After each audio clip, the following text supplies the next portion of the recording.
Happy Thursday, everybody! Welcome to Scotch and Smoke Rings.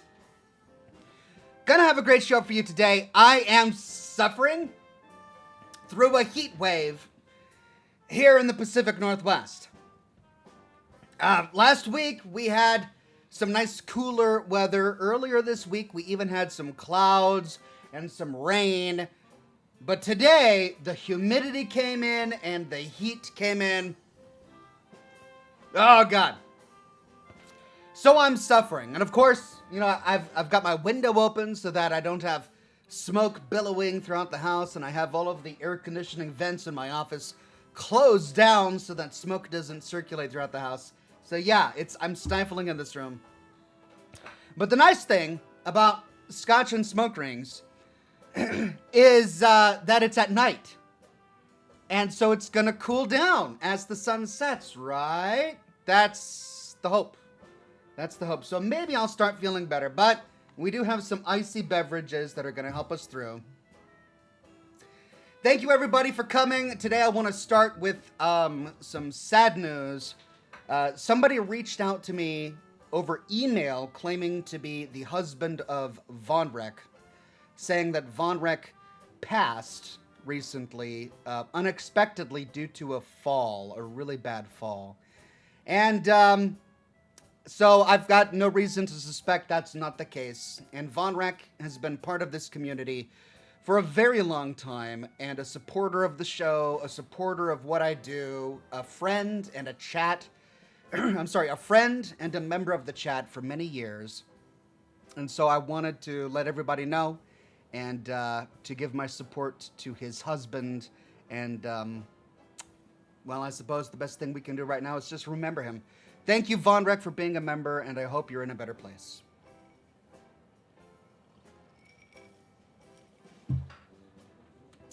But for today, we've got a lot to talk about.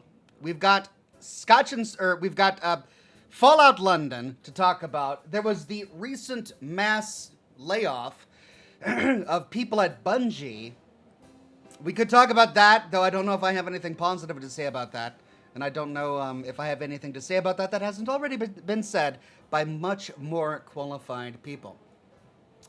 My birthday is tomorrow. And my family came over last weekend to celebrate with me and my family. And this is the gift that I got from my brother. And it's cool. It's a cool lighter. But, you know, when it comes to lighters,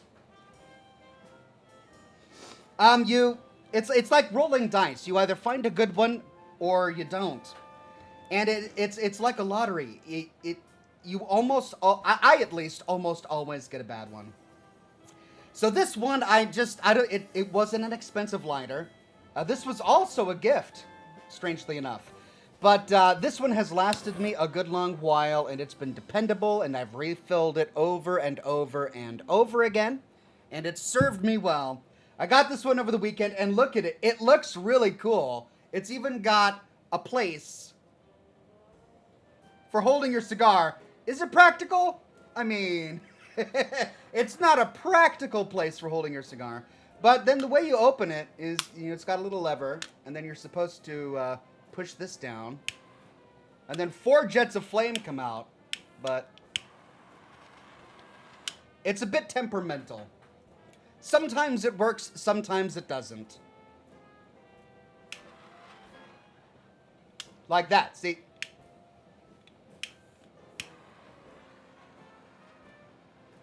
There we go, there we go.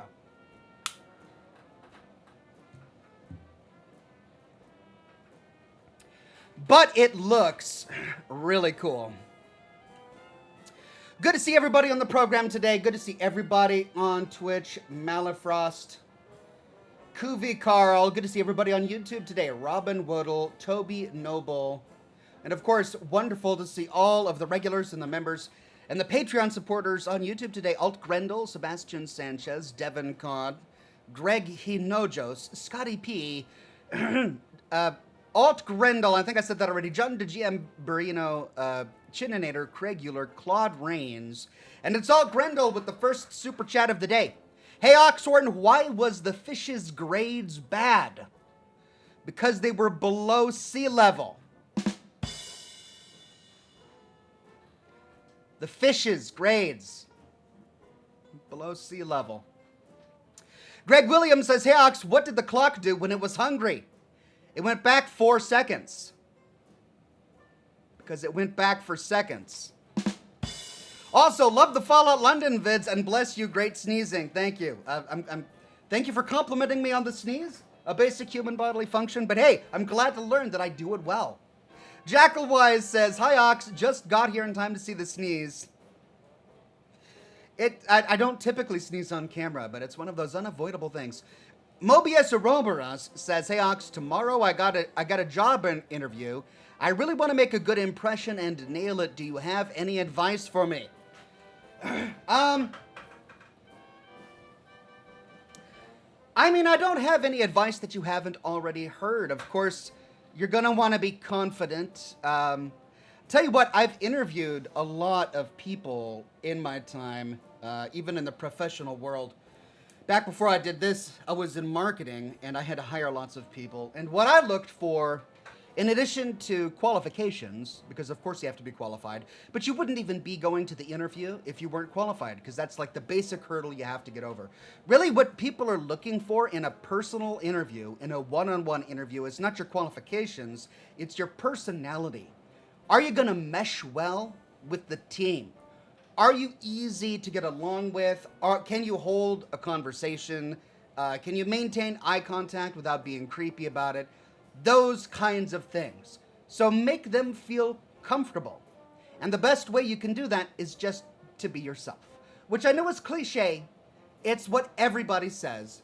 But it's also true.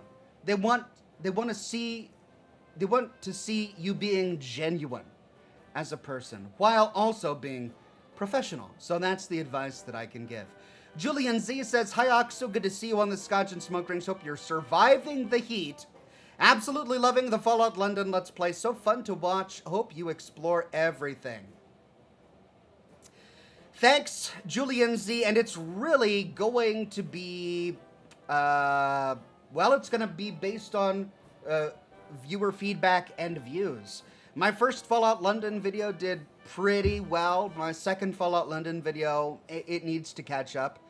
As long as there's interest in my Fallout London videos, then I'll continue with Let's Plays. It's a big mod. So if I do it all, it's going to take a long time. And so realistically, I'm happy to do it. But realistically, viewers of one particular series tend to decline over time. But as long as there are people watching it, as long as there are people still interested in it, I'll still continue to produce this series. But as long as the views stop being there, I will have to move on to something else. So we'll see. I've got more Fallout London videos in store for this week. And it's more than one, so there's still a lot to say about it. But if I do the entire game, that's going to be dependent upon how well the videos perform. Julian Z says, oh, and I read that one. Thank you very much, Julian Z. Grant Haber says, hey, Ox, did you hear the one about the frog? It's a rabbiting tail. I think you meant to say ribbiting. Ribbiting? Because it rhymes with riveting and frogs ribbit. But you wrote rabbit. It's a rabbiting tail. So, I don't know. First dad joke of the stream, jump into Payday 2 soon. You're going to be jumping into Payday 2 soon. Okay, well, I hope you enjoy it. Thank you very much. Man of Warb says, layoffs suck, but be thankful you aren't working for an organization with a rank and yank policy. They get rid of a third of their people every 3 years. I mean, I can't imagine a real company doing that. Just as a matter of policy, firing a third of your company every 3 years is insane.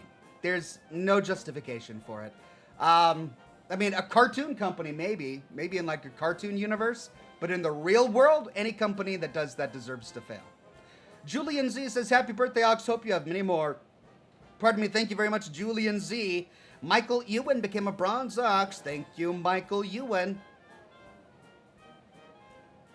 Deathica says, happy early birthday, Ox. You've given so much of your passion and humor to us. We appreciate your time and efforts through the years, and great to relive our favorite game moments with you.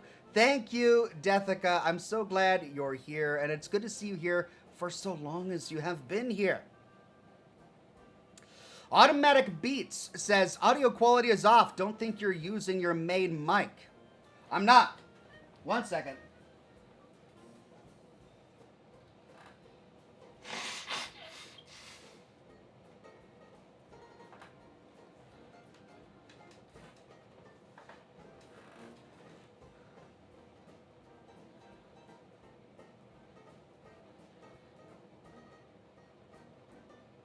Oh, I didn't mute that. Wow.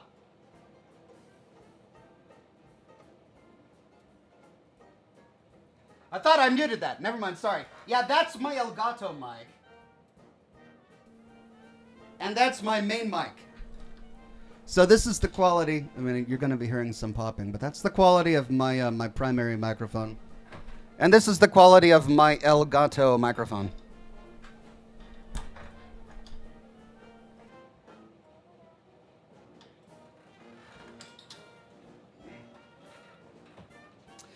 But I'm still working out the kinks in this microphone. I know that it's got some good quality in there. I'm trying to iron out the details on how to best use it. Because with this particular mic, it's a very different microphone than that one. With this one, I have to get right up into it in order for there to be good sound quality. For this one, if I get too close to it, it sounds a bit fuzzy, I guess is a good term for it. So I gotta hold back, but I can't go too far back because then it sounds echoey. So I'm still trying to figure out how best to use this microphone. Jess Vicious says, I fully expected an ox rant after you saw the eight-legged horse in Fallout London. Also, when can we get more drunk ox impressions? I'm drinking a coffee stout. Well, it was certainly a surprise. I'll give you that. But I let it go on a technicality because Fallout lore says that horses are extinct. Fallout lore does not say that eight-legged horses are extinct. So it's a bit of a technicality, really. Would it be more lore-friendly for the Sleipnir, the eight-legged horse of Norse lore, to not be in the middle of London? Probably. Is it funny? Yes. Is it funny enough to really have to stretch my mind to explain from a lore perspective? Not really. Is it any more wild and wacky than anything else we've seen in the Fallout universe? Again, not really. I probably wouldn't have done it if I was making the mod, but it's also not an egregious issue, so it doesn't bother me that much. God, this is just so hot.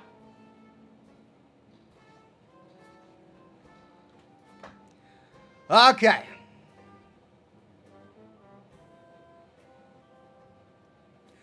Mobius Ouroboros says, if you can answer this riddle correctly, I will gift 50 members. I have lines here, lines there. None are parallel, with curves everywhere. What am I?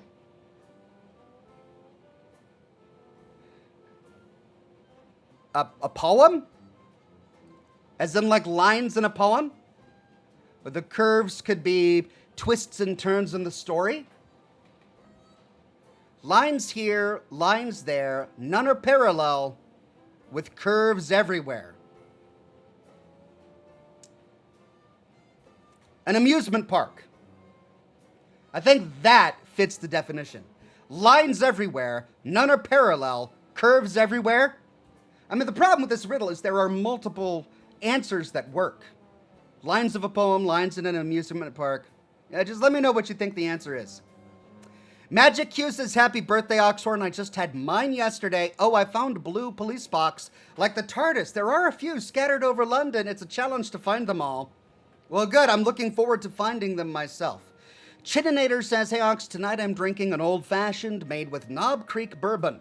It has 50% alcohol. I've had two and decided that Knob Creek is not to be underestimated. It's not. I've had Knob Creek before, and it sneaks up on you, and when it does, it kind of hits you in the face. But it's a pretty good bourbon." Pizza says, "It's been so long since I caught you live. Of course you wouldn't ever know because I change my name in pictures almost every time I see you. Well, Pizza, whoever you are, however I know you in the past, it's good to have you back." Kenneth Thornton says, "This game seems like it could be a prequel to Stray. Happy birthday." Thank you very much, Kenneth Thornton. That's an extremely generous super chat. Very generous. You've made my day. Thank you so much, Kenneth. Alt Grendel gifted 5 Oxhorn memberships to the community. Thank you, Alt Grendel, and congratulations to Lamort, Robert Moneygold, Remy Canadian, Sergeant Sarcasm, and ours. Michael Ewan says, "If the Fallout London Let's Play videos don't perform well, would you consider creating general synopsis videos of the overarching storylines?" Maybe. The problem is that it still takes as much of my time.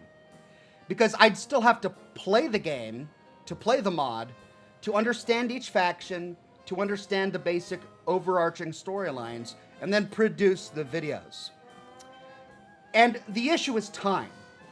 I need to spend my time on making content that performs well.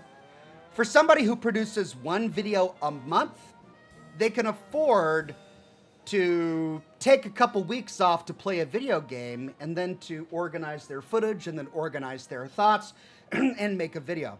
But I don't do that. I produce multiple videos a week. And I have to for this to be a profitable business. Which means that I don't have any wiggle room for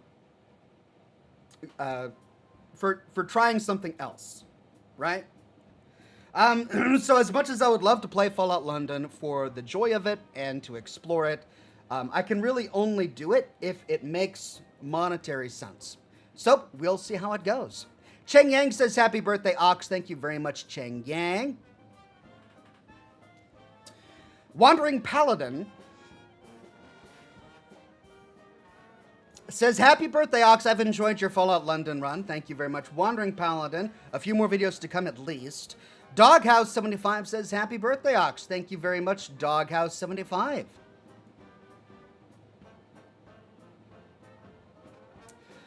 Pizza says, "Went to the range today with a new rifle. Never shot anything bigger than a 22 LR, but this one was a 30-06, and man, 30 rounds, shoulder is sore, lol."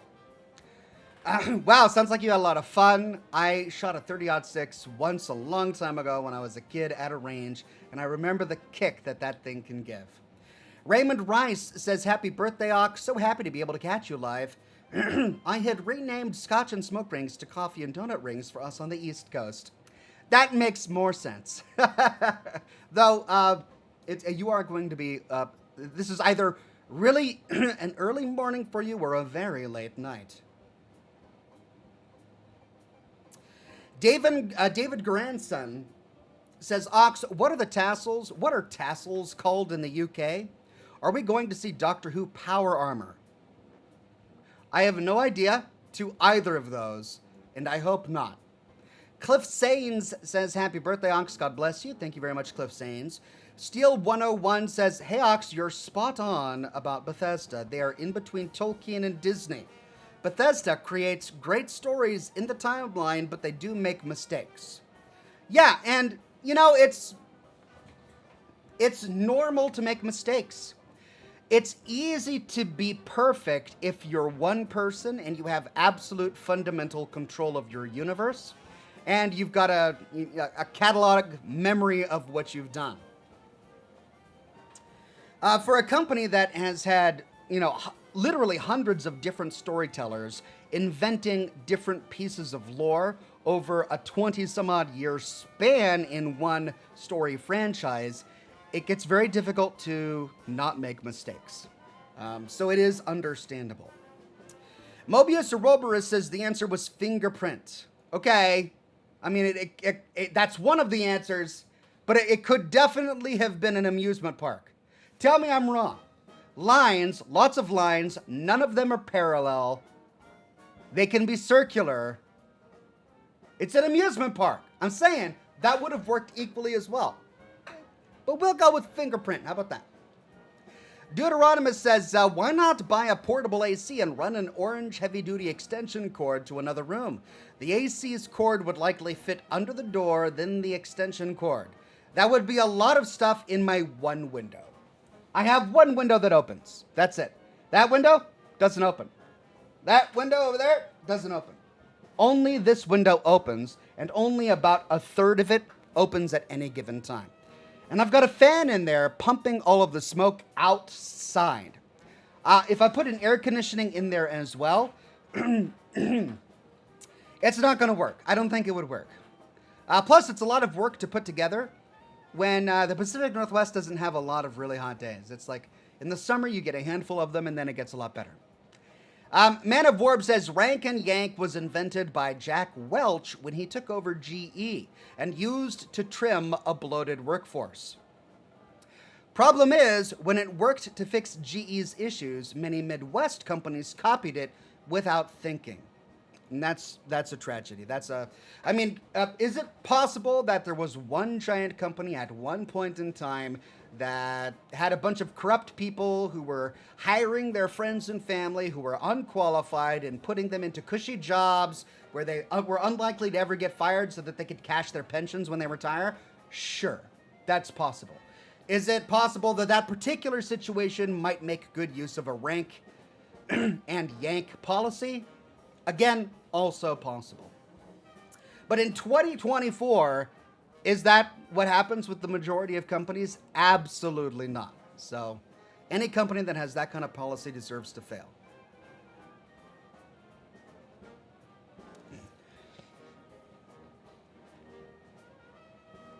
Wayne Azing says, Aloha, Oxhorn. Thank you for the awesome videos. I have been enjoying the Fallout London series. Hardcore to the mega. Thank you, Wayne Azing. Random Fandom says, what would be a British version of a Sisty Pig? A Sisty Fox? I don't know. I mean, the British love sausages, so it translates well between cultures. Commando414 says, happy birthday, Oxhorn. Please keep making more Fallout London videos. Secondly, if possible, will there ever be a day when your Oxhorn NCR California Dreaming music intro releases on Spotify or SoundCloud? Thank you, Commando. If you want to see more, share my Fallout London videos. Share them with your friends and family, Discord, Reddit, wherever you go.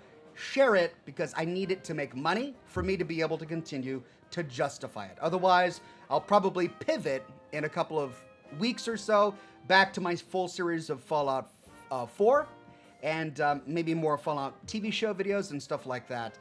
So, as you know, as long as the views are good, I'll keep on doing it. As for my intro music, the answer is yes. I have a plan for it.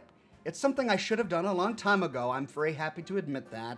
But I do have a plan to release my intro musics to SoundCloud and Spotify. I haven't done it yet, but I do have a plan to do it at some point. That might be this year, that might be in 10 years, but it'll happen someday. Greg says, I'm sure you're sick of these at this point, but I'm just going to say on happy birthday. Greg, you're extremely kind. Thank you very much. And I'm not getting sick of it. No, thank you very much. Urarur says, happy birthday. 2 years, Ox. We're married now. Is that the way it works? When you subscribe to a YouTuber for more than 2 years, are you married? All right, honey. Sounds great. Love it. Thank you, Urarur. Clueless in Cali says, I hope you had a great birthday, Ox. Thank you very much. Clueless in Cali, Oxhorn's long-lost child, says, almost scared you, didn't I? Love, pizza, lol. Did you change your name again, Pizza, to Oxhorn's long-lost child? I'm actually flattered that you think that I would have such a reckless past. Let's put it that way. I wasn't scared, but wouldn't it have been cool if I had been? Colonel 87th says, hi, Ox, it's been a while. Hey there, Colonel 87th. So good to see you, my friend. Steel 101 says, laughing too loudly is illegal in Hawaii. You're only allowed aloha.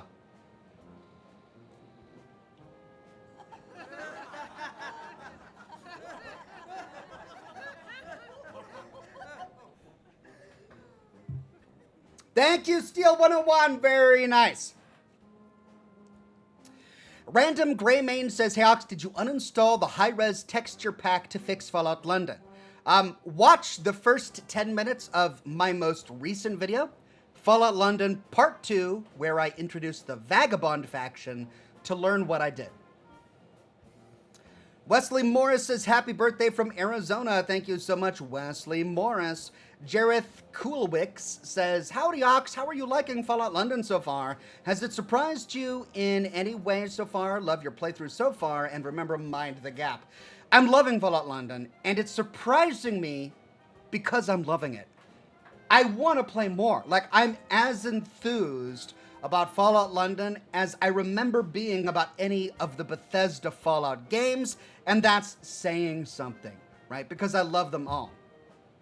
And the reason I feel this way, the reason I'm even giving it any attention whatsoever, is because it's clear that they care about the lore. And they care about the continuity of the world. I'm finding things over and over again that were so well thought out and well executed that I'm blown away at the craftsmanship.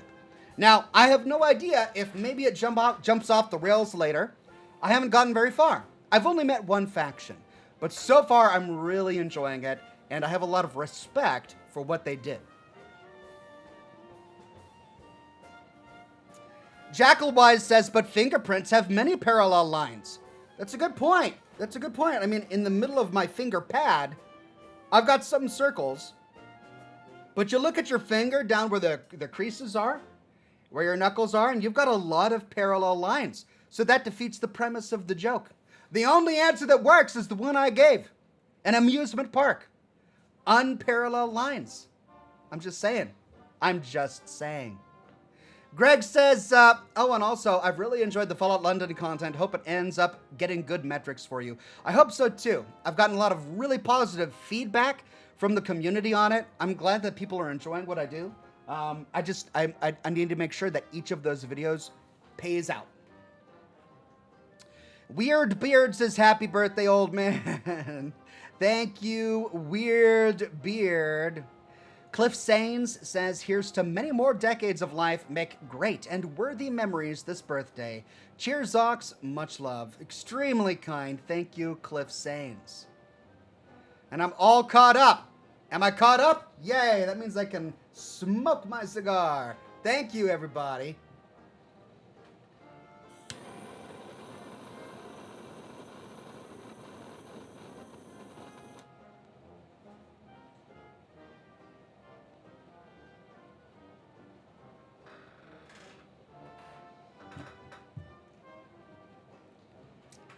Robert Moneygold says, Oxhorn loves Scotch and smoke rings. It's gotten me through some rough times. Keep up the good work. Can't wait till your daily live videos come back. So big thank you. Thanks, Robert. I don't know when that will be. It's something I hope to do someday. At the moment, I'm much more productive without my weekly live streams. And I wish it wasn't the case, but I've been able to get out more than one video a week. Now that I've canceled my Monday and Wednesday live streams because I'm adding 8 hours to my work week, which is apparently what I needed to get that extra video done. So at the moment, I don't see the live streams coming back in the foreseeable future. But if anything changes on my end, I would love to get back to live streaming because I genuinely enjoy spending 4 hours every day with you guys, playing the games we all love, and having a good time. I miss that. I wish I was 2 people, and I wish I could do everything. But at the moment, I got to stick with my lore videos.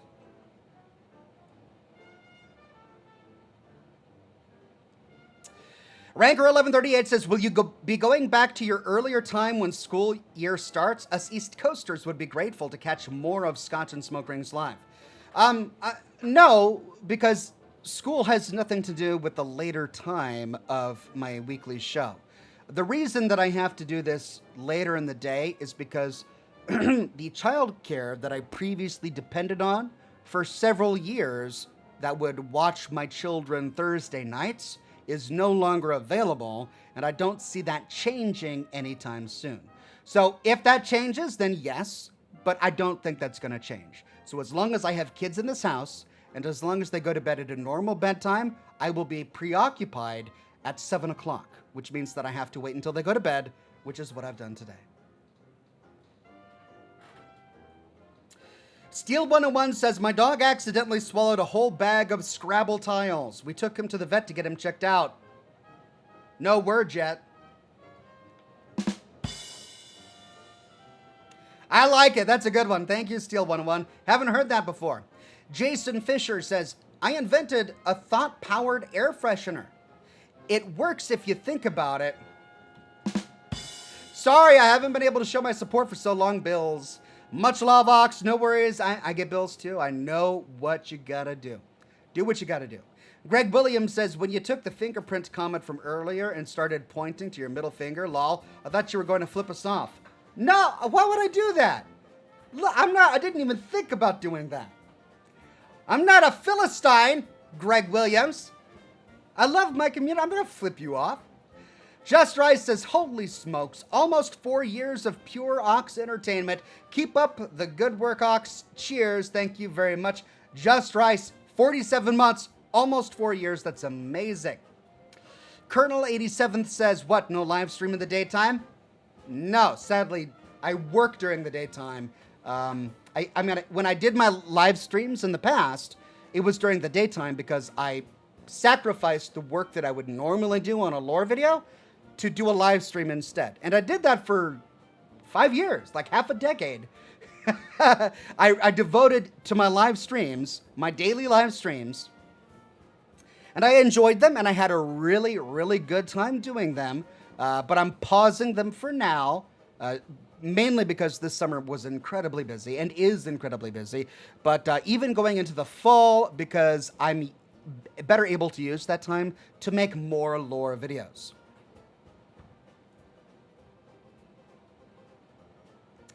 Steel 101 says, also I want to say rest in peace, Von Rex. Sorry for the loss. Yes, same here.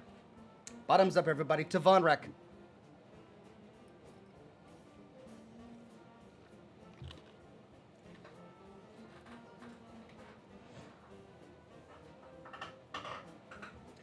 Colonel 87th says, at least add one more Q&A.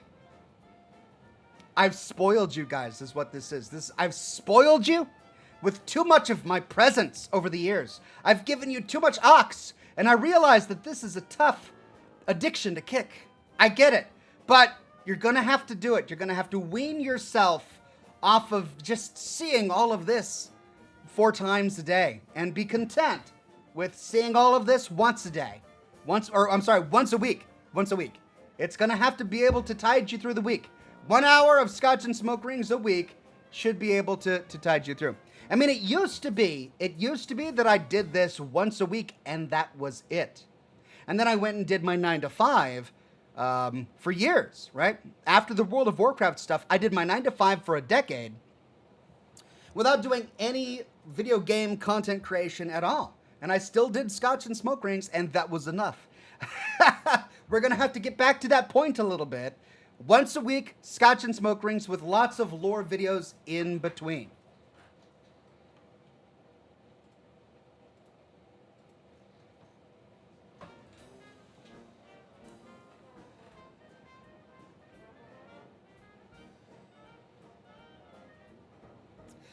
Commando 414 says, for the Fallout TV show, I came up with a theory that if somehow Lucy resolves her resolute against Tank, then maybe possibility of Lucy helping restore the NCR, maybe become president and beloved like Tandy.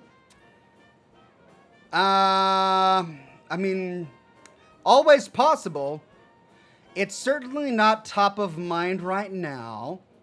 I think the NCR has a different storyline in mind, but it's certainly possible. Jez Vicious says, I usually dip out of the stream after the Q&A unless there's a game that catches my eye. I'm liking this one. I'm glad you're liking it. I'm really enjoying it as well. Having a great time playing it. Man of Warb says another corporate trend was Six Sigma, a manufacturing defect reduction process. Anyone wanting a managerial position had to do 3 Six Sigma projects. The 666 jokes just couldn't roll out fast enough. But what is a Six Sigma project? A manufacturing defect reduction process, but in which way would they reduce manufacturing defects? Interesting. Jackalwise says, come now, we all know Ox is a creature of the night. Like any grizzled 50s detective. I am a creature of the night, but I've actually had a pretty good sleep schedule all summer because my kids aren't in school. And so I have to be up to humor them and take them to camps and to do all that sort of stuff all summer. So I've had a really good sleep schedule this summer. Of course, when school starts again and the buses pick them up, that might change. And I might be back to working all night. Nuka Tom says, tonight on Scotch and Smoke Rings, our cigar sorcerer with Detective Kara close behind continue the crusade against the corrupt killer. With our companions' minds working against him, the killer seemingly knowing his every step, Oxhorn starts to wonder who, if anyone, he can trust. Thank you, Nuka Tom. Extremely generous super chat. As always, so glad you made it, and I can't wait to dive back into the game. Got about 20 minutes of the Q&A, and then we get into the game.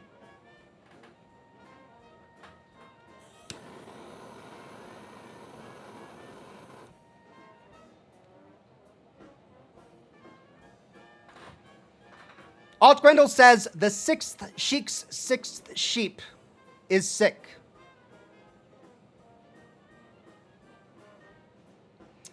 Well, okay. If that's the case, keep the sixth sheik's sixth sheep away from the third sheik's sixth sheep, or the fourth sheik's fourth sheep, because viruses spread, and you don't want the entire herd or flock to get sick. So, just bear that in mind.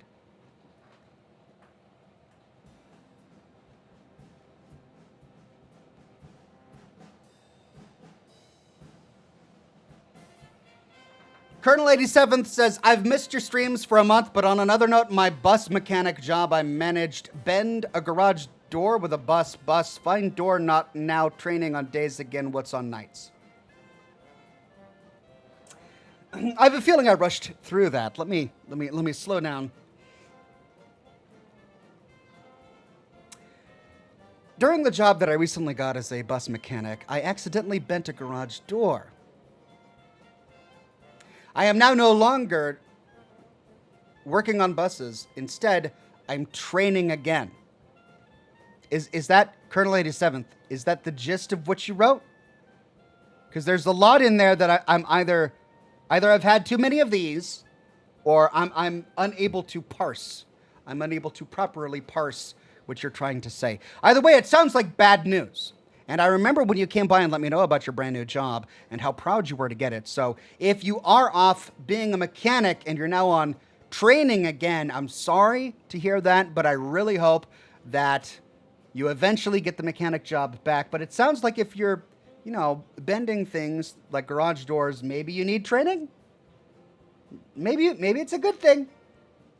I mean, it is a bus mechanic. We got to have working buses. And if you're making mistakes and bending garage doors and stuff, then maybe you need to go back to training. And if that's the case, I'm sorry, but it's for the greater good. The greater good.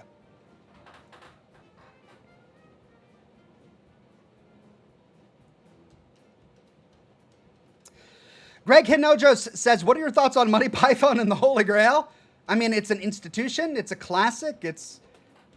Everybody knows about Monty Python and the Search for the Holy Grail. It's been quoted as from the very first moment that the internet invented. Probably the first GIF ever sent was a clip from Monty Python and the Search for the Holy Grail. In fact, I remember reading that when YouTube was brand new, one of the major sources of views were clips from Monty Python films. And they were racking up so many views that Monty Python sued YouTube, I believe, to try and get some money back. I could be wrong about that, but I remember reading that they sued YouTube to try and get some money from all of the views that their show, their content got on YouTube. I don't think it went anywhere. Greg Hinojos gifted 5 Oxhorn memberships to the community. Thank you so much, Greg, and congratulations to Knox, Laney 88, Matthew Merrill, Colonel Casper McGoldenshower, and Dan the Chad. It's so good to have all of you here, every single one. Thank you for that one. Nuka Toms has been curious about this. If you could pick a home in the Fallout universe that wasn't Seattle, where and which year would you wander in the wild wastes? It can't be Seattle? Fine. Montana. I'm picking Montana because, well, there are actually some U.S. nuclear sites in Montana, aren't there? But far fewer than, like, Nevada. Yeah. I guess I would pick Montana because in the U.S. I think it's probably furthest away from the military-industrial complex of the United States.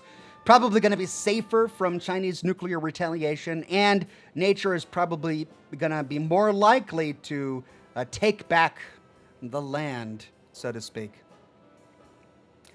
Jackal7783 says, good evening and good night. Have a good stream. Thank you so much, Jackal7787. Colonel 87th says, I bent the door with a bus because the door was not in visible range. It's training is mandatory when any incident happens. Okay. You bent the door with a bus. Wasn't your fault. The door was not in visible range. It was moving too fast. It was like a rabbit door. It was just boom, there it went. That door is so fast. Not much you can do with a fast-moving invisible door like that. I'm just glad no one was hurt. Colonel 87th, I'm glad no one was hurt. Again, the mandatory training is probably a good thing. It's probably for the best. And let's get through it. You can do it. I have faith in you. And when you're done, you can get back to fixing up those buses and avoiding those terribly fast-moving invisible doors. Okay? All right. Man of Warp says, do you think Vault 33 and Lucy's experiences on the surface are an allegory to cults and deprogramming? I mean, there's a lot in the Fallout show that has to do with cult-like behavior. The entire Vault 4 experience was it hit us over the head bluntly with the topic of cult-like behavior. I mean, Lucy's running around saying, you're all mad, you're in a cult. And then Birdie is like, I'm sure we'd say the same thing if we went to your home, which of course is exactly what it ended up being, a cult-like behavior. So it's certainly a theme of the Fallout show. I don't know if the underlying message of the entire show is about cults and deprogramming, but it's certainly a major theme of it. Colonel 87th says, I've missed the jokes. I love you and your community. Colonel 87th, I love you too, and I'm glad you're here. Robert Moneygold says, Ox, will you play Fallout Miami after you finish Fallout London? I don't know. Is it any good? Is it worth it? I haven't heard a lot of chatter about Fallout Miami. Maybe I'll take a look at it. Maybe. I'm just really blown away by Fallout London. So we'll see.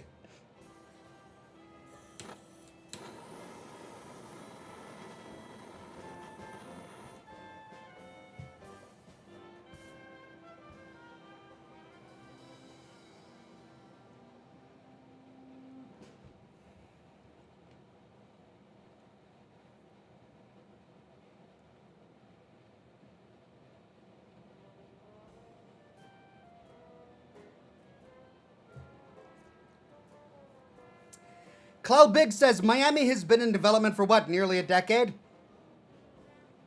Yeah, this is what was surprising to me. I think I talked a little bit about this last week. But I really wasn't expecting Fallout London to drop as soon as it did. They really surprised me, and it kind of changed my content production schedule a little bit, if I'm honest. I wasn't expecting to have to jump into this so quickly. But it's also extremely impressive because not only was it in development for, 5 or 6 years, but then Bethesda did the 4K special edition update or whatever, which completely ruined what they were working on. Installing Fallout London is a huge pain in the butt. There's no getting around it. It's not easy. It's a huge pain in the butt, especially since you have to downgrade your installation of Fallout 4 using really complicated methods on Steam in order to do so. And maybe it's more complicated because I chose to do everything manually, and I did choose to do everything manually because I have a very complicated Fallout 4 installation on my computer spanning multiple hard drives and multiple installations of Fallout 4. So that could be it. Maybe it's less complicated for people who just have one installation of Fallout 4 and just want to play Fallout London. But for me, who's trying to produce a series on the full story of Fallout 4 simultaneously while doing a series on Fallout London, it was pretty complicated.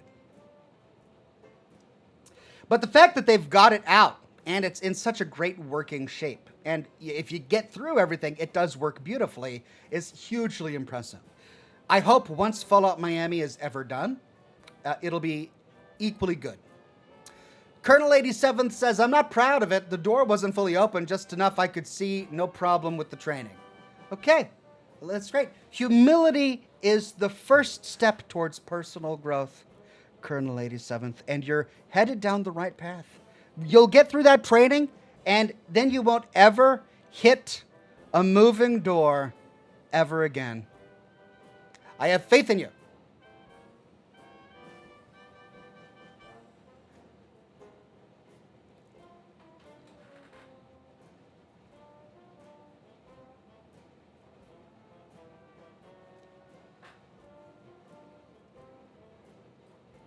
Steel 101 says, I've seen some comments say that Starfield will just die. And I disagree. I think it'll do good in the long run. I'm really excited to see Shattered Space.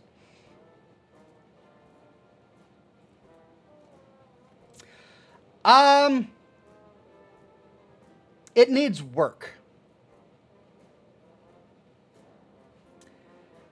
I'm excited to see Shattered Space 2. I'm not excited enough to play it.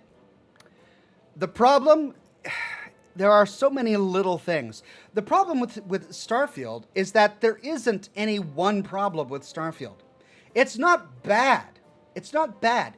It's good, but there's nothing exceptional about it.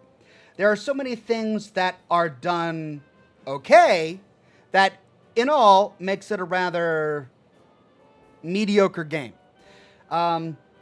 And there are so many little things that are going to have to change in order for its overall perception to change, in order for it to become a classic like Skyrim or Fallout New Vegas or even Fallout 4. It's not fundamentally bad.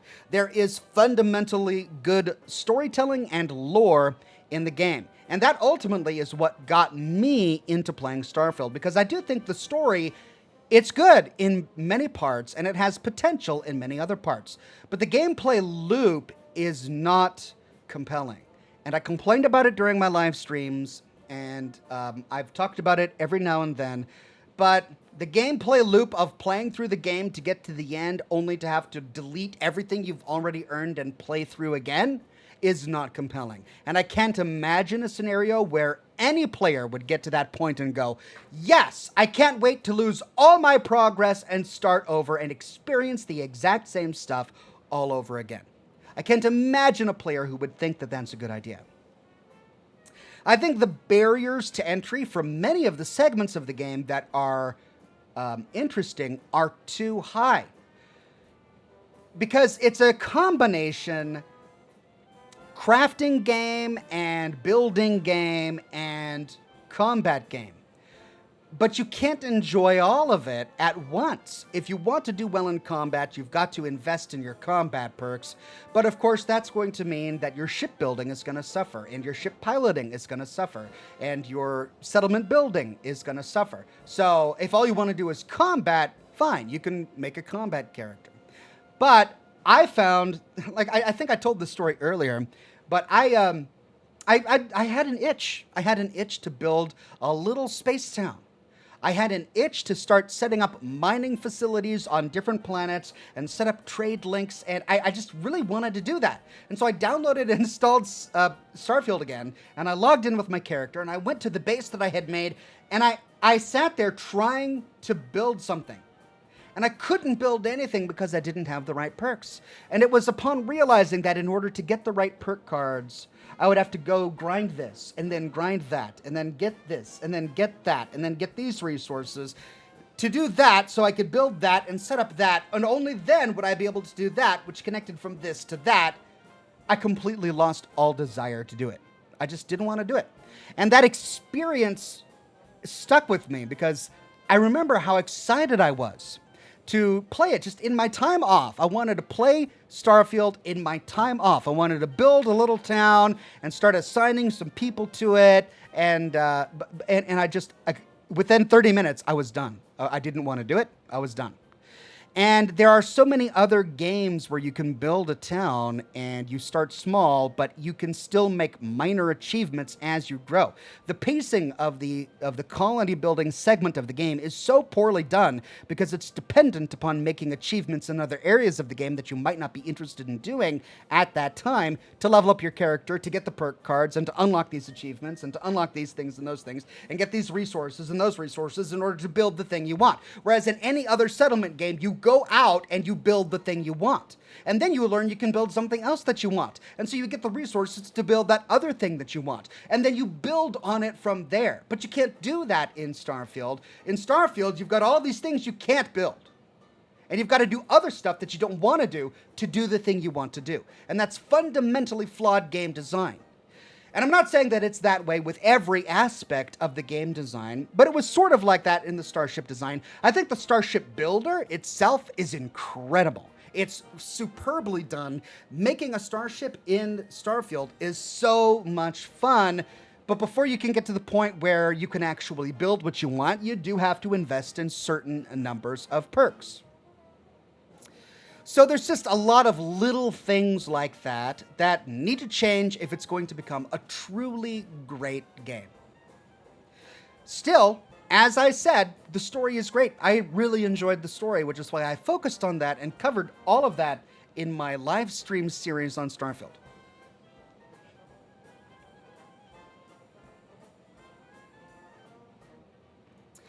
Jackalwise says, I'm slowly picking away at a small bowl of stuffing because I bought chicken instead of turkey by accident, but didn't want it to go to waste, and now my cat, Chloe, is sitting a few feet away, judging me.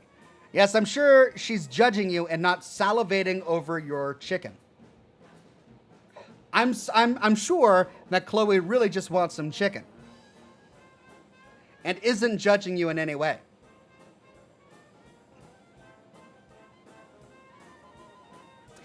Retro Wave says, happy birthday, Ox. I'm almost home from a cross-country long haul and have a vacay to look forward to. Glad to catch you tonight. Hope you have fun. Thank you so much, Retro Wave. I'm glad you're coming home. I hope you come home safely, and it's good to see you tonight.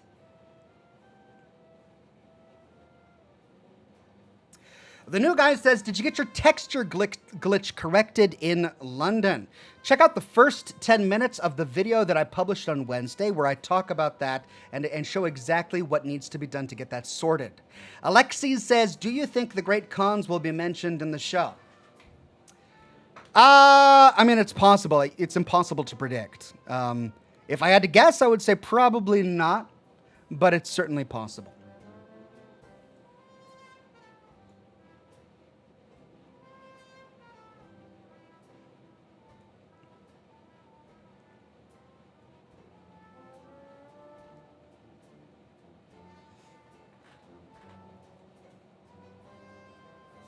Time for Cigar 2.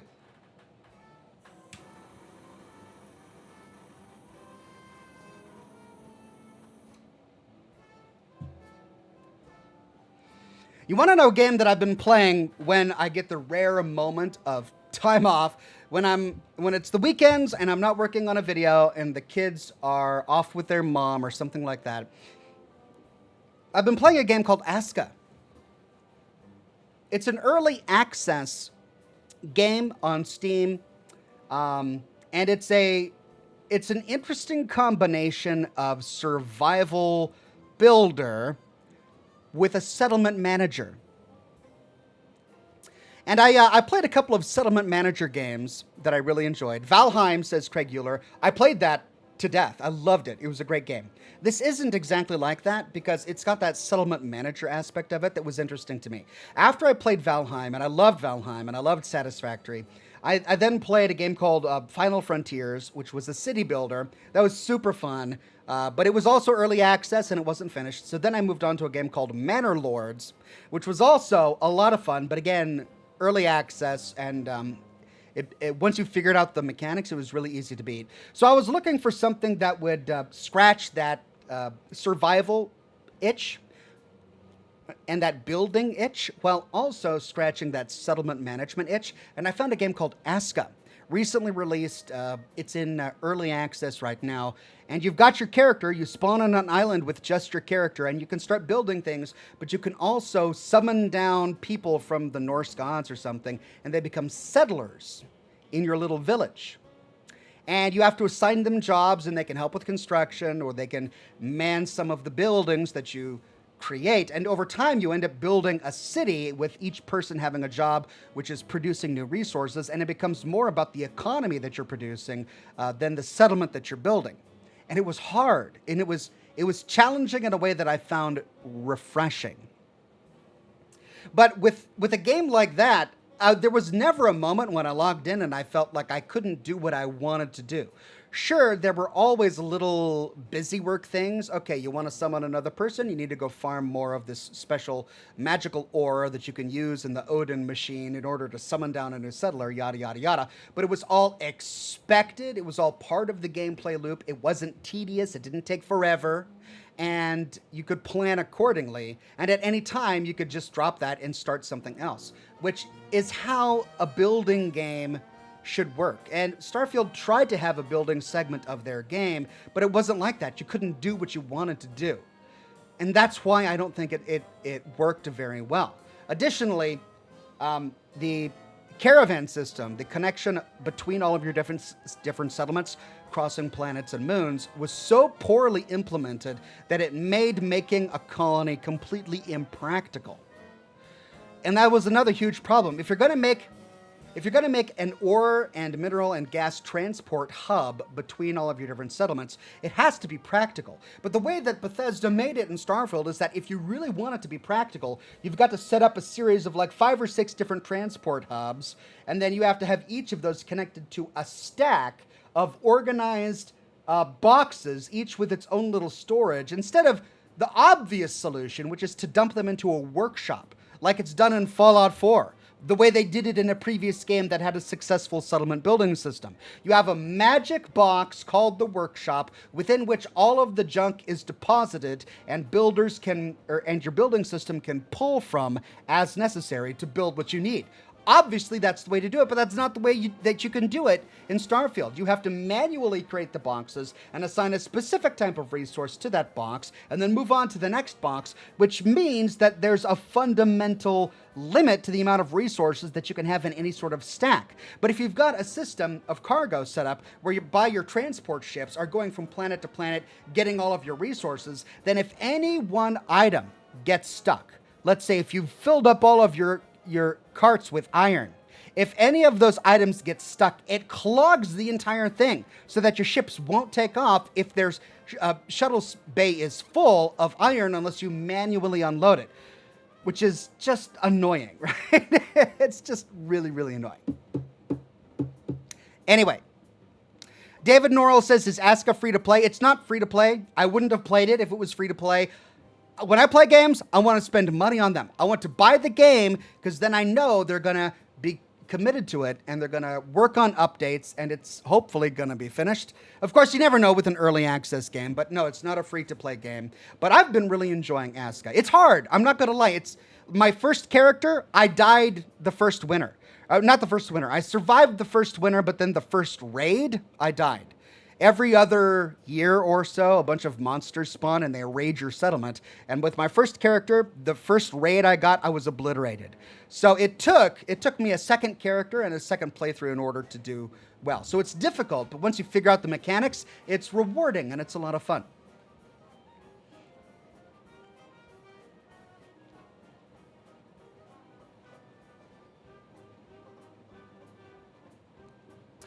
Colonel 87th says Starfield should have been multiplayer. Well, that's the first time I've heard that. I don't know if that would have solved the fundamental gameplay problems. Maybe. But another thing that was frustrating about it is the way that they did world exploration. And I don't know. I'm not sure why we're talking about this now because we played Starfield last year. And, we did have a lot of fun with it. But the universe exploration part of the game was frustrating as well because there was no incentive to continue to explore. Once you realize that every planet is procedurally generated and pulls from the same repository of randomly placed locations, then it doesn't matter what planet you go to because you know that you have just as equal a chance to find any given dungeon on one planet or moon as it is to find it on any other planet. There are a few that are specific to certain locales. For example, there's a dungeon that only appears on ice planets, right? Because the story of that dungeon is an experiment was done on an ice planet. That's the story of the dungeon, so it appears on ice planets. But with few exceptions like that, every single location you can randomly stumble upon is identical from planet to planet, which is why we saw so many duplicates. How many times in our live streams did I find something on the horizon and I'm like, oh, look, that looks cool, let's go explore it. And we run there and it ended up being something we had already seen half a dozen times on 3 other moons that we visited in the past. Which is not good design. Like, it's so... Anyone would have been able to tell them that. I don't know how that could have been overlooked. That you can't do it that way. There's got to be like a little check. If you wanted to do it that way, if you wanted to procedurally generate your planet, and you wanted the locations to be placed procedurally, then to avoid player boredom and to avoid repetitiveness, you need to have an invisible checklist in the code whereby the world summons a place, you check it off the list. You go down to the next one. Only once that list is exhausted do you revisit the places that haven't been placed yet, and you take a look at the percentage by which those places have been explored. Oh, this one was generated and placed on a moon, but it was never explored. He must have missed it. I'll go ahead and generate this one on a new planet that he discovers over there. In that way, the player actually gets through some of the content, and it's not left to chance. I don't understand how a system like that could have been completely overlooked. If that's the system you were trying to build, a procedurally generated system that gave the player something new and interesting and unpredictable with every gameplay. If that was the goal, what I just described was a great solution, but apparently that's not what they did because we see a lot of repeated content, which is a bit frustrating. Tymox says, Alt Grendel, is it? Yeah, you guys got me. You got me on a roll here. All right, we're going to dive back into the game. Lane Berry says, what website do you buy your cigars from? I've been using Thompson Cigar and International Cigars. Both okay, but always looking for better deals. Happy birthday, please. The corn joke stole the show? Or P.S. the corn joke stole the show? Oh, that was last week, wasn't it? I did the corn joke? Yeah, that was last week. I regret that. I buy my cigars from Famous Cigar. I don't have any relationship with them. They don't give me deals or anything. But they have a cigar box frenzy, which I have found is a really great way to get a lot of high-quality hand-rolled cigars for relatively cheap. It's basically buy 4 boxes, get 1 free. And that's what I do. I'll buy like 6 to 10 different boxes of cigars every other month or so. And so to get, 3 or 4 boxes of cigars free in every shipment is nice. But yeah, Famous Smoke. Scottish Sakura says, hello and good morning from Scotland. Sending love to the chat and wishing you a happy birthday, Ox. Have a coffee on me. Thank you very much, Scottish Sakura. Extremely kind. Colonel 87th says that the procedural generation would have made it fun from making your own adventure with for friends more, and you would have heard looked a lot more flawed. I can see a world where being able to explore the universe with your friends might have been fun. I also really highly value single-player experiences, and I dislike the push where I feel many game developers are trying to push their games in a multiplayer direction in order to take advantage of and monetize loot boxes and hero skins and stuff like that. So I'm very happy with the fact that it's not a multiplayer game. I'm very happy with the fact that it's a single-player game. I mean, they did so many good things with Starfield, right? It wasn't... They didn't aggressively monetize it with, loot boxes and, atoms or anything like that. It's a single-player game with a lot of wonderful content, but some of the content wasn't fully realized, I don't think, the way that they wanted it to be, and there were parts of it that just didn't feel finished. Like I said, it's not a bad game, it just wasn't a great game, and that's the problem. We were all expecting a great game. Okay, let's dive back in to Nobody Wants to Die.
Okay.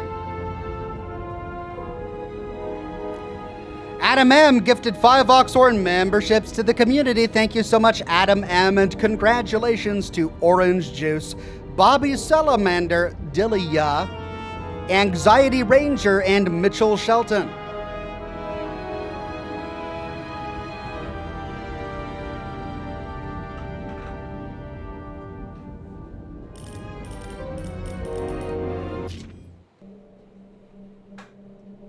Looking in the mirror at yourself, sometimes the scariest thing imaginable. But it was time to face myself on my own, without dragging anyone else down.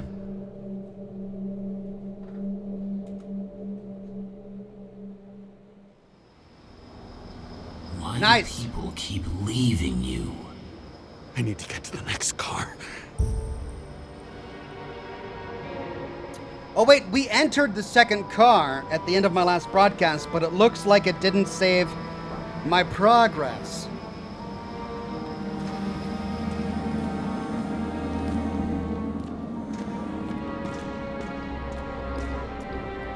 Quinnick says, hope you have a good one, Ox. Lots of love from Ireland. Thank you so much, Quinnick. Lots of love from Seattle.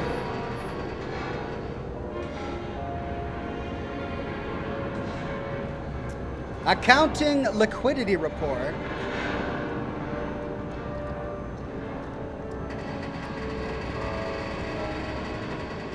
CEO KH. Financial liquidity report. Looks familiar.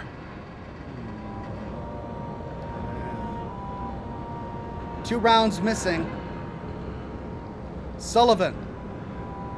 2030. I don't have enough information to reconstruct.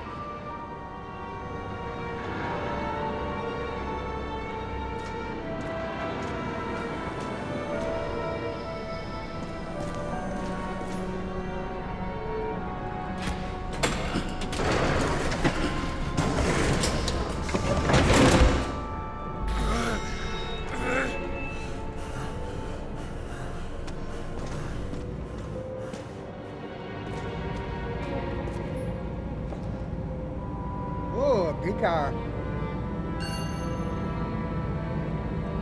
You've already learned it once. This time it'll be faster. As long as you don't get consumed by frustration.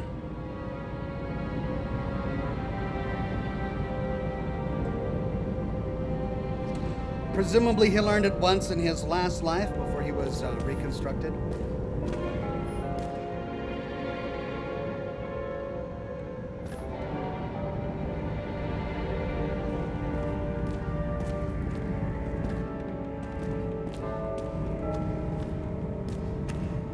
So this was someone's recording studio that the train crashed into. Yikes. That's awful.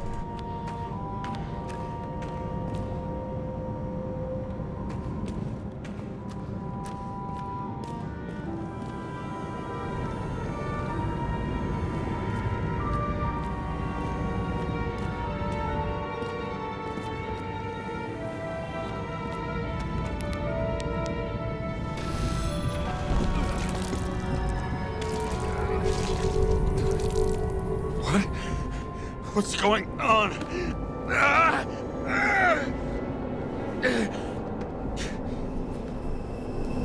Did you know that in the last signal test I talked about us?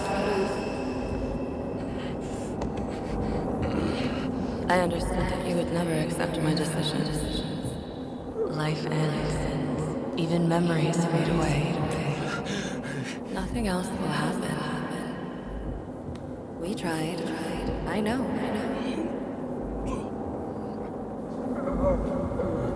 We were stupid. Whoa. That would be wrong. We would be bad people. We really are. Because we're still alive.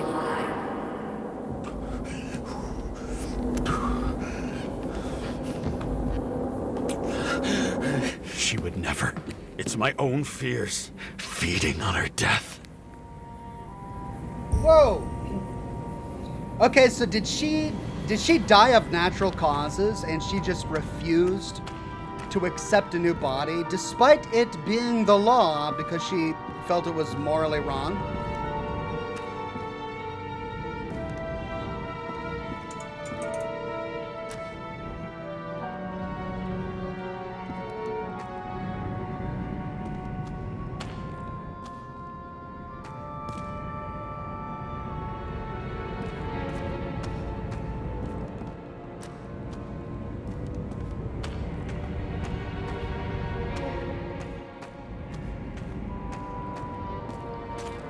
Back in the train.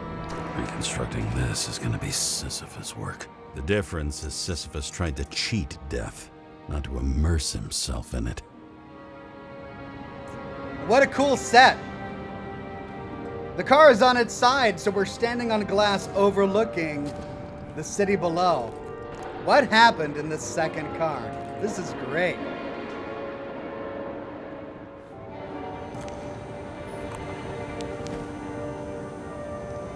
Adam Drew. Brooklyn.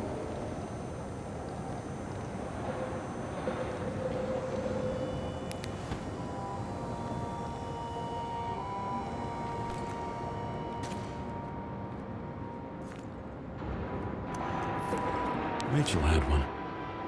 She wore it to games until it broke into pieces. New York Hellhounds, Christopher Otterbein, number 29.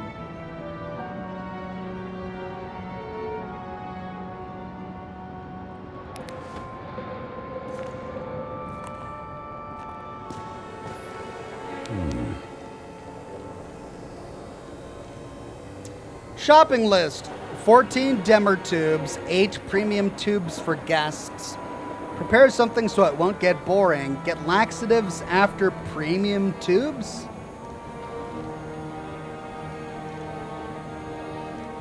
Okay, who needs tubes and laxatives? What? Okay, weird.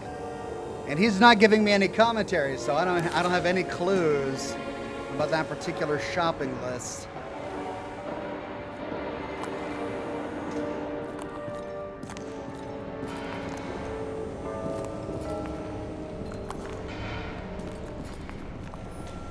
What happened here? Didn't even have time to yell.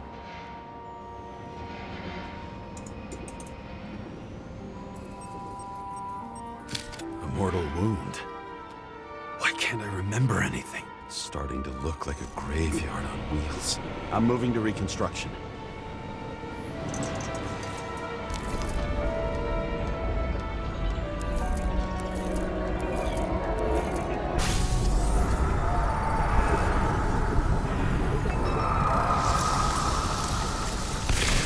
You always think you're someone you're not. Shot a dealer on the run. I had to have a clean shot.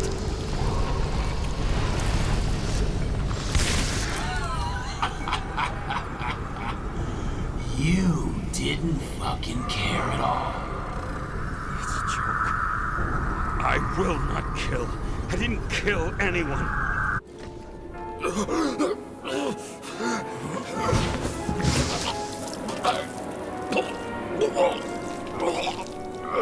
God! Dude! You feel the truth. You can smell it under your skin. Can you feel it rotting? Why can't I remember it? You do remember. Okay. Let's assume that's true. I shot everyone like a madman. What's next? Have a look.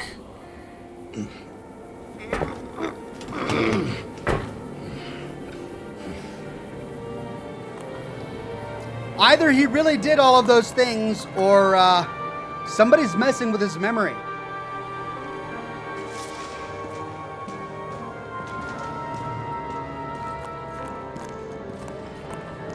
I don't know which at this point.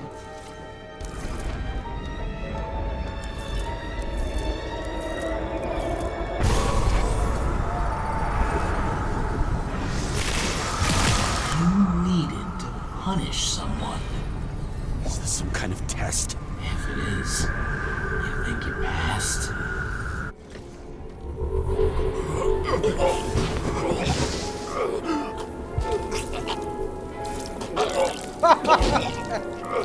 Is that really necessary? No, you wanted to leave them there.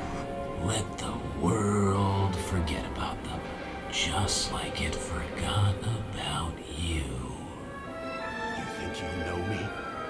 Here's where you're wrong. You can do it. You know what's real. Interesting.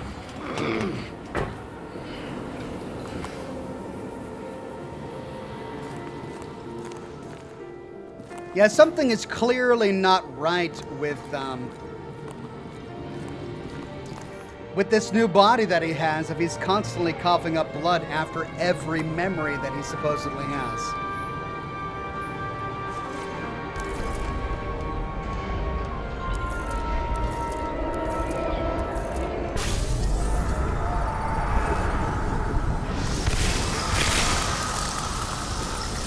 You remember what you felt. You remember the taste of blood from biting your lips. I was in a frenzy. I wanted to get him and...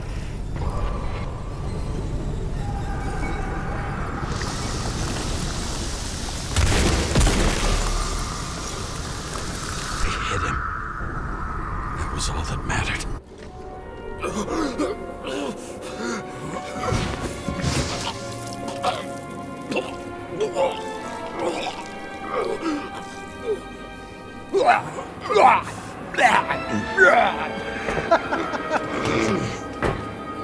He couldn't get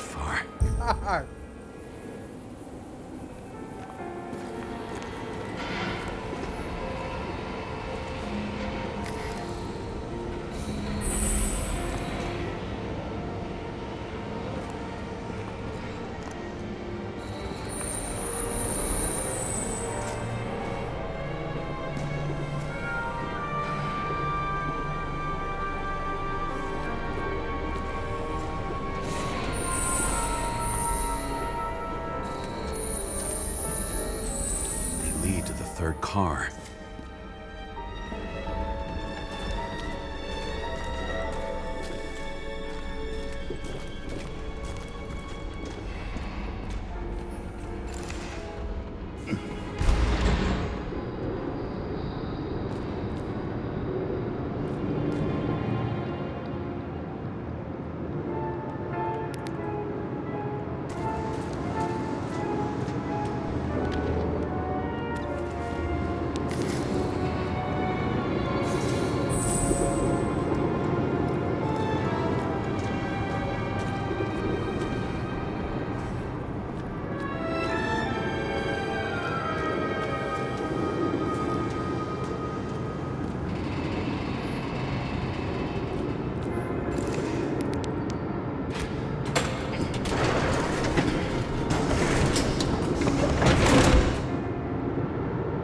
Are you ready? Why do you have to be so annoying? Nuka Tom says the detective's ketchup addiction is getting out of hand. Fingers crossed he doesn't move on to jam. Oh God, it's happening. The Raging Krogan says Sarah said reconstructing his own memory is risky. Yes, it is. He got hit hard. Why didn't he give up?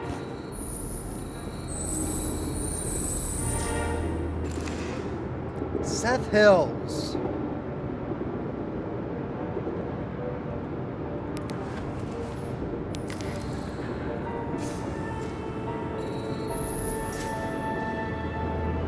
I would recognize that car anywhere. Seth had a distinct style.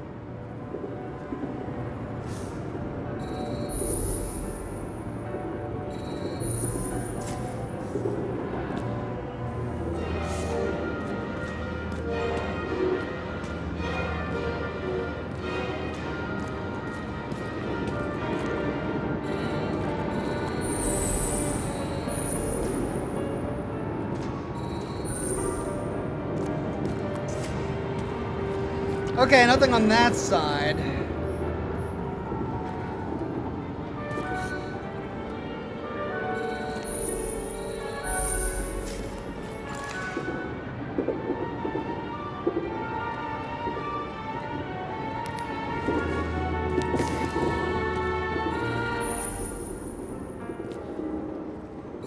The dealer was standing here somewhere and bleeding. We'll try to reconstruct.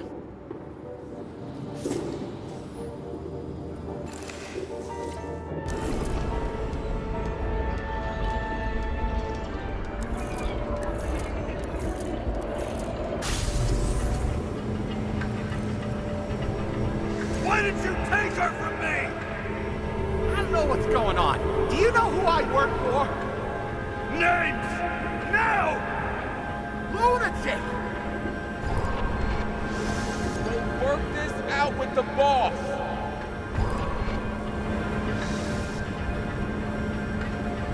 I'll shoot down this car and we'll all die. Go ahead. But you're telling me one way or another. Who told you to sell Rachel the poison? What? Who? Who is he? He doesn't know anything. A counter-terrorist team's on the way. He's aiming at the car! Get the fuck out of here! Are you crazy? I'll shoot him down! Why did you do that to Rachel? Jump! I want names! This was the last good day of your life. Ah!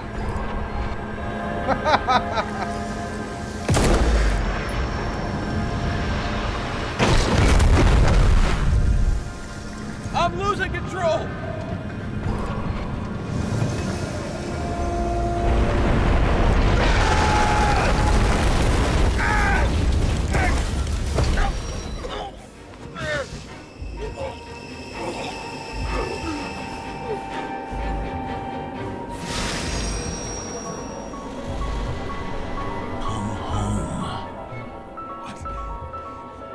No. No! I'm not going in there with you. Our luck's run out. No! I don't want to go in there! Why not? Why are you doing this? You're dragging yourself to the grave. What the fuck? You don't understand. Clicky, clicky, All clicky. of this has power over you. Clicky, clicky, clicky, clicky, clicky. And accept the truth. I'm tired of you being sorry. The world is tired to see you too.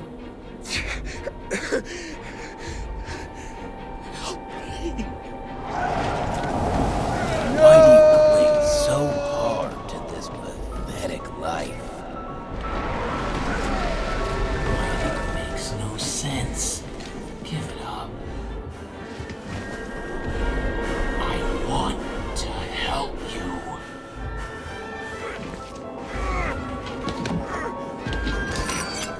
Stop! Are you fucking crazy? Want to play with a knife? Do you? Clicky, clicky, clicky, clicky, clicky. Quick time event. I gotta clicky, clicky, clicky, clicky, clicky. We are cruel. And you're a sadist when you look at me like I can take away your pain. Do you always have to make it difficult? Something good is finally coming to you.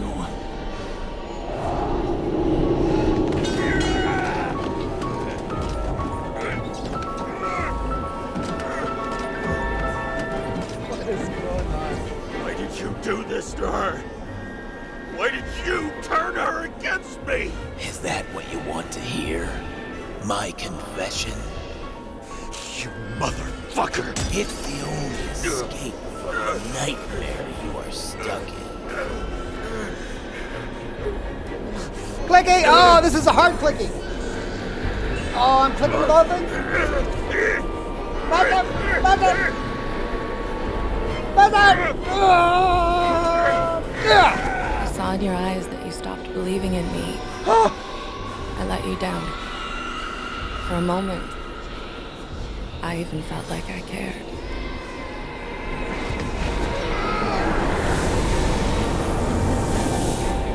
Help me! I don't have the strength anymore. I'm sorry. Please, step inside. Oh no! No! Tired already? You lost a long time ago, James. You're a walking corpse. No quick time event. I can feel your mind getting weaker by the minute. Hey, it's the beginning to Fallout 3. You motherfucker! You gave up a long, long time ago when you had everything. It wasn't part of life that destroyed you. Stop hitting yourself. Okay, well, that happened. James! That was a whole lot of junk.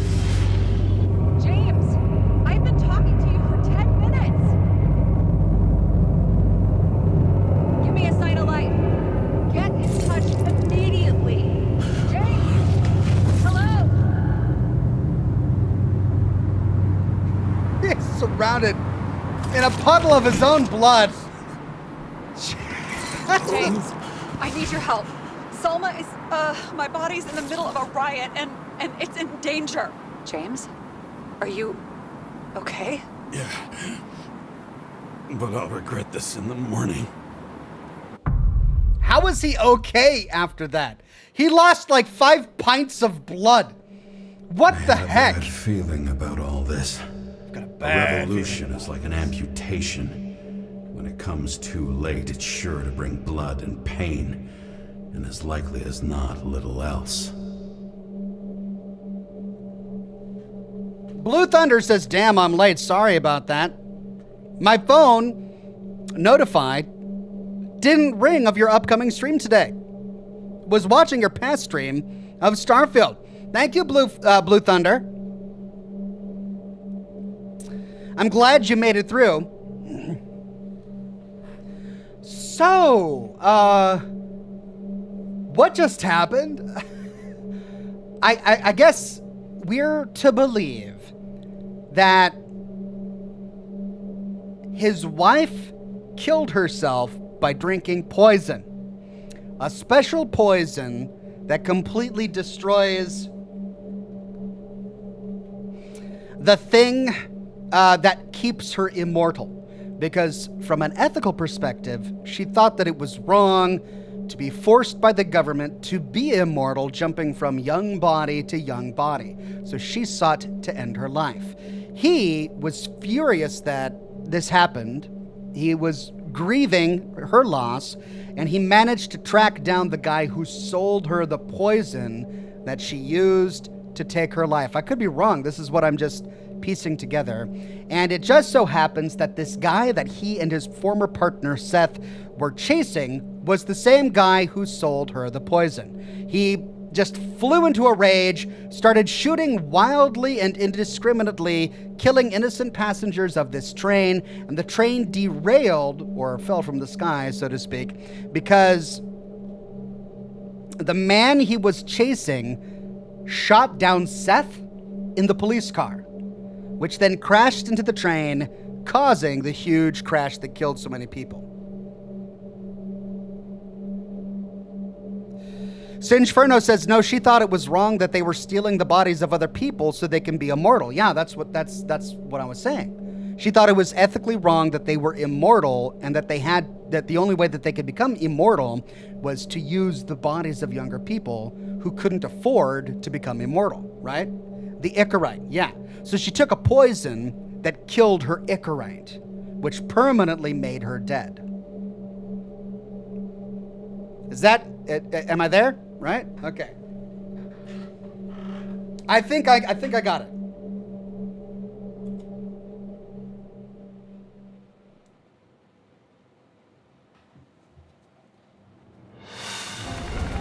James, where are you going? Don't worry, I'm just below the park. I want to run into our friends in blue. I'm already flying over. Close all airspace. I repeat, close the airspace over the park. Regroup on 57 and stop them from getting south. I will be there soon. It's not an easy day to be a police chief. It's not easy for anyone. Central Park. Beautiful. Green could not have picked a better epitaph for himself if he tried. A forest of fake trees that last forever without actually being alive. What exactly happened? All I know is the mob ripped through the police cordon and attacked the rich folks at Green's celebration.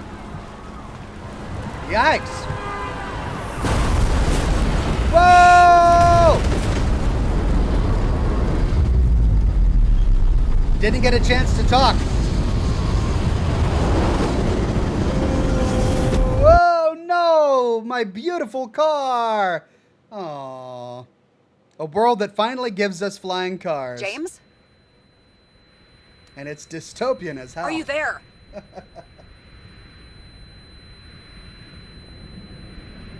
I've lost my vision. Talk to me. Copy. James! Oh, you're alive.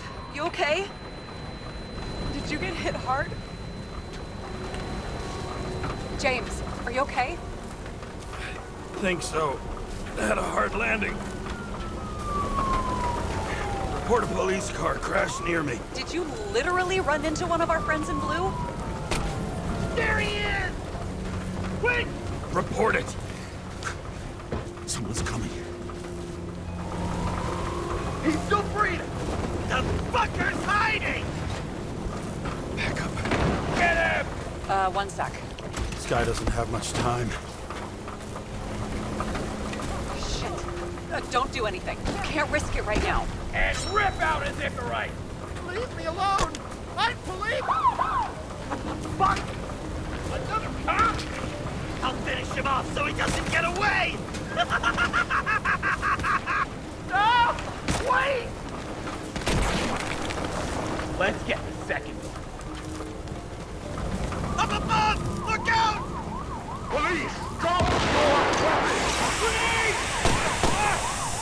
wasn't anything I could do. Oh, come on, the illusion of choice.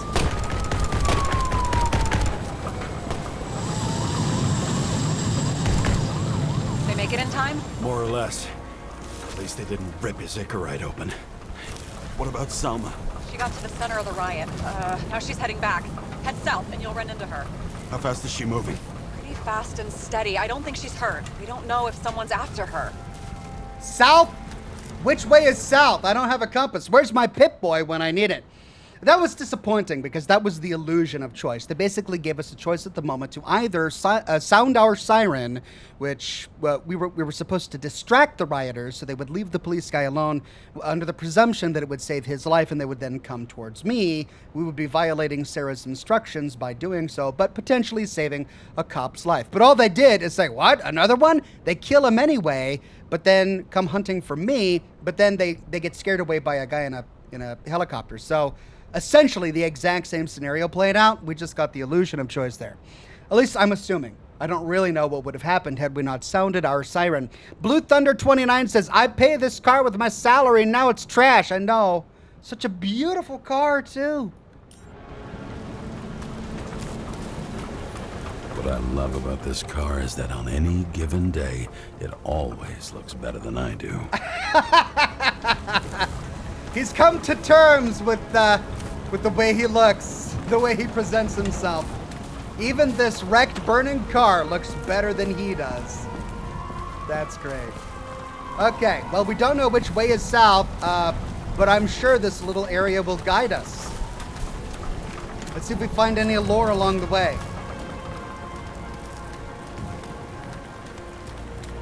We could go there. And we gotta go there because this is all blocked. Or not. No, it's not.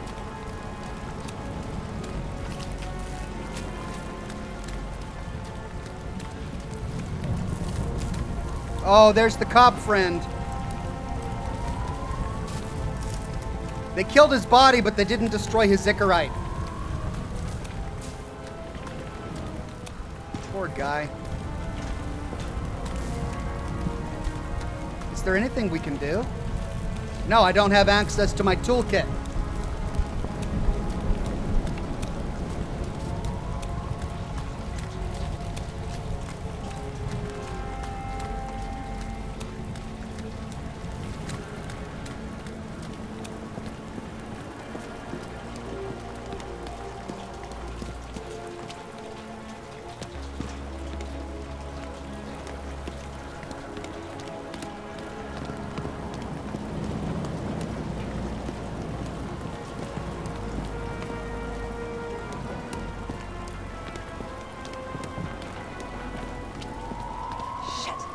Plate. An APB for a police car was sent out automatically. Great. Justice to the rich.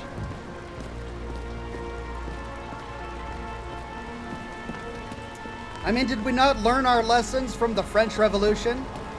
Though this is like an extreme example of it. I mean, literally stealing people's bodies and putting their brains in brain banks. I mean, yeah. Still. Remember the French Revolution. A great day for scrap dealers. Not for anyone else.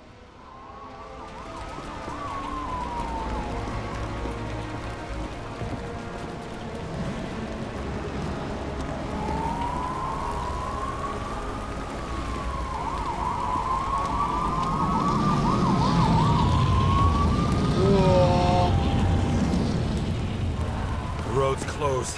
Gotta go around it. I see some kind of statue. How big? Pretty fucking big. Great. Probably the Morai statue from Green's exhibit, where his farewell happened. Head towards it. I'm trying.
Okay, what am I missing? A ladder? Oh my god, right here.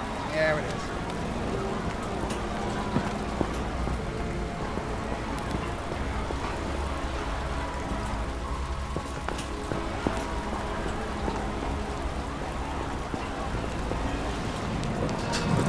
Alley up! Whoa!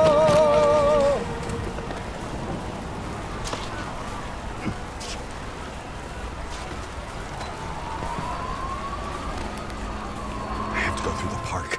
Please hurry.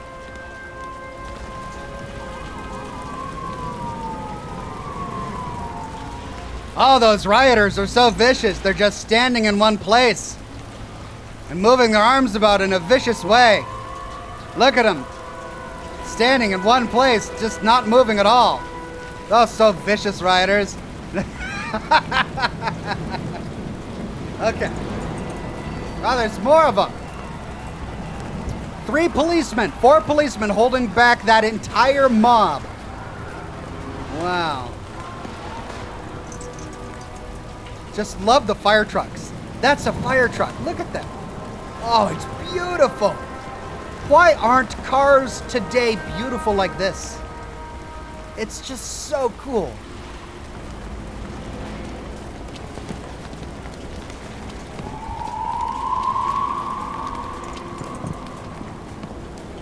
Something keeps bugging me.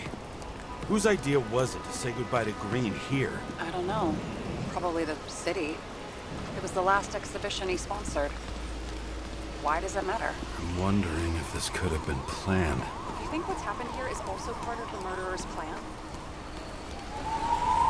Look, everything happens on the day of Green's funeral. And it all started with him. As far as paralyzing the city and causing chaos, well, it works. But what was the goal? Or a step toward the goal? I don't know, honestly.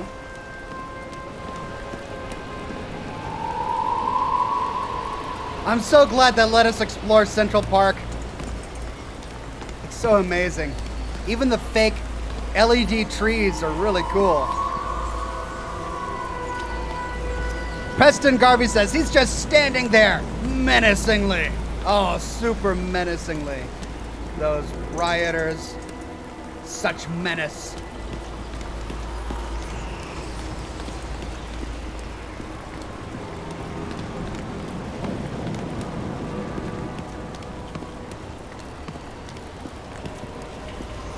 Silence. As if every shout, scream, and noise in this city cancel each other out. As if all of this was meaningless. Love how the little letterbox came down to give us that hard-boiled detective, and now it rains. Now it rains. See the place where the ceremony was. Great. Head over there. This game has so many cliches and tropes, but they're also well executed, and it's such a wonderful environment that you want it. You want all of those tropes, and What they did you fit say perfectly. The statue was of? Morai. That explains a lot. Morai were the goddesses of fate. All I know is that they watched over the life thread of mortals and gods. Oh, nice. I have to take a roundabout route to them. How's Salma? Oh, slowing down. She seems to be running out of strength.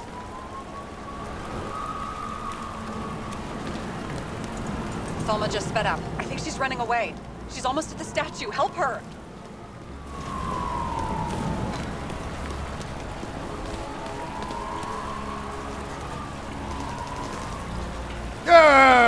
Oh, I'm mad. Eat the rich. Eat the rich. Eat them. Eat the rich with hot sauce and buffalo sauce and honey mustard. Oh, and maybe a little barbecue. Eat the rich. Oh, I'm so angry.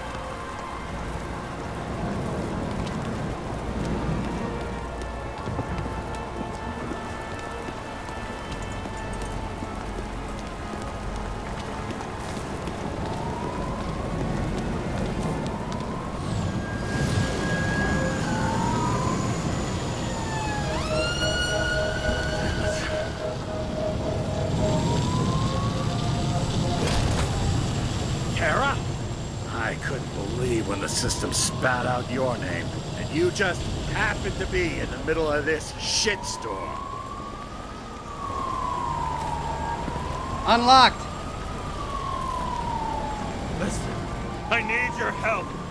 Jane Salma's in danger. What are you doing? Don't get him involved. The famous psychologist, Jane Salma? What the fuck have you got to do with her? Wait a minute. She was taking care of Green, right? I need to get her out of here. You've been screwing with the case this whole time? After I told you to drop it? Fucking course you couldn't. You are under arrest. Boss. Damn you. I don't have time for this anyway. Oh, shot! Oh, shot!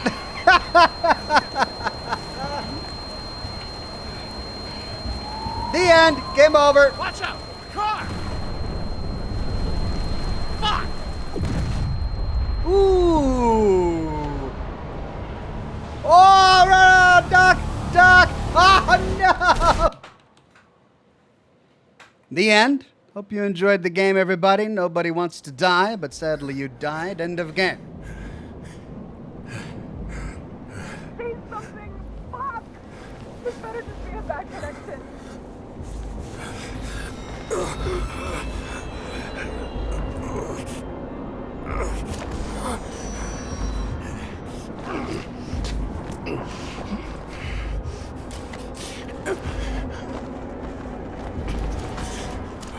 Of course, he's still alive. He got shot.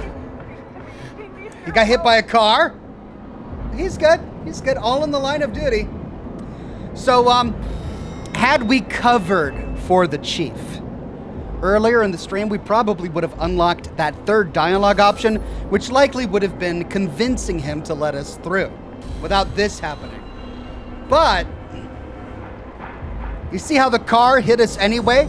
They needed a way for the choice to not affect the story they wanted to tell. So no matter what happens, we get hit by the car and we're walking injured. So we got shot and hit, but I'm guessing had we passed that speech check, we would have just got hit. Either way, injured. Blue Thunder says, grrr, Oxhorn smash! That was a Hulk reference. Oh, thank you, Blue Thunder. I didn't realize that. Thank you, Blue Thunder. He then says, wait, is it me or one of the police chiefs sounds like Nick Valentine? Oh, I don't know. I didn't piece that together.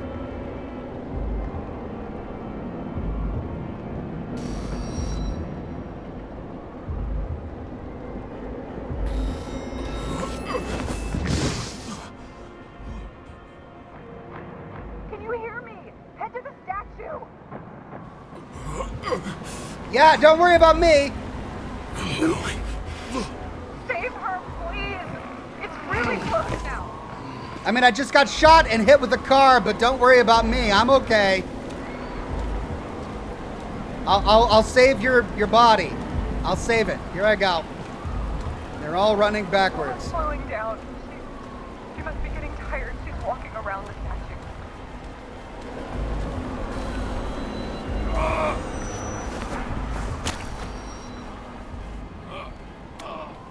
James, stop moving. That doesn't necessarily mean anything. Do you see her? She should be out there somewhere. If they got her, please tell me. Find her.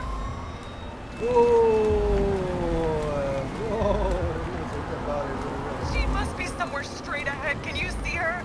Is she okay? I don't know yet, but I'll find her.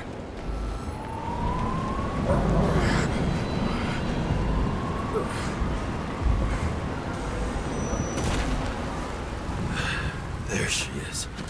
Shit. Don't shoot! I was sent by...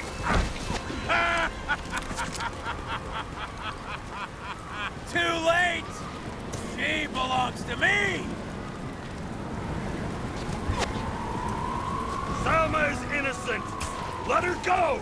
Salma knew the darkest secret to this world, and she didn't raise a finger. She did nothing about it. Nothing!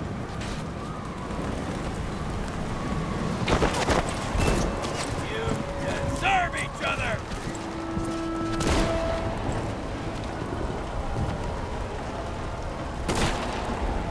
This body doesn't belong to Salma, but to someone I fucking care about! It wasn't supposed to be a secret? I listen to you all the time. Your liaison officer, no different from the rest.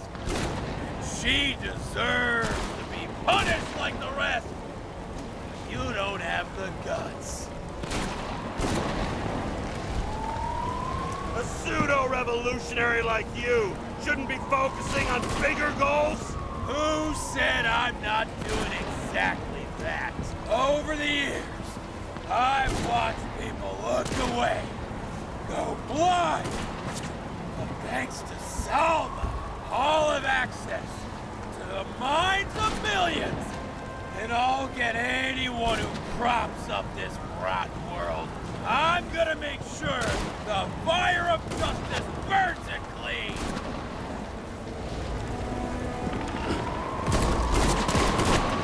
How many innocent people will you sentence to death or to the bank? The end justifies the means. Selma! Can you hear me? You can get control! Fight him! She can't hear you anymore. I don't influence her like you, or Green and Kovalev. We've become one. You have give up! I've heard enough! Get out! It's time to end it! What are you gonna do? Sacrifice this body? You wouldn't dare.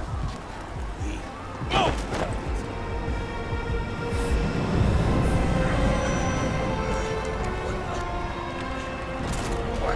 What? What? You wouldn't be able to pull the trigger anyway. Fight! Body's everything to you, Click, click, click, click, click, click, click, click, click. and life smoldering in it. Oh, I gotta fight more. Gotta click, click, click, click, click, click, click. It's click. Warped by traumas, Come on, some more clicks. psychoses. Go on, give me the clicks. Come on, click, click, click, click, click, click, click. Time to end this, James.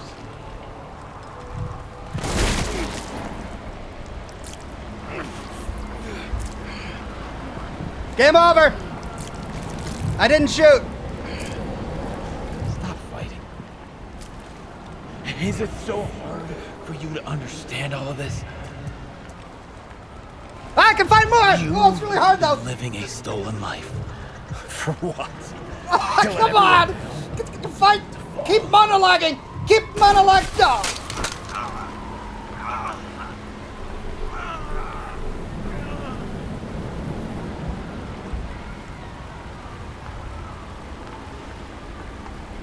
I mean, I couldn't shoot the body.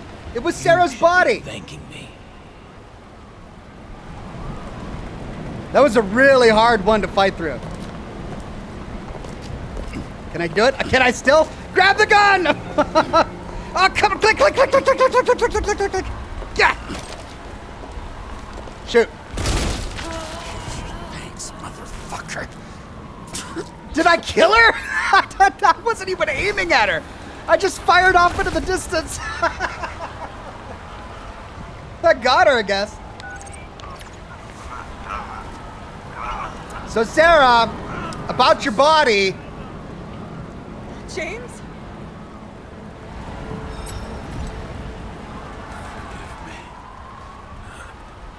I had to stop him. He was taking a joyride in your body. No, please. Not my body. All I have. Why?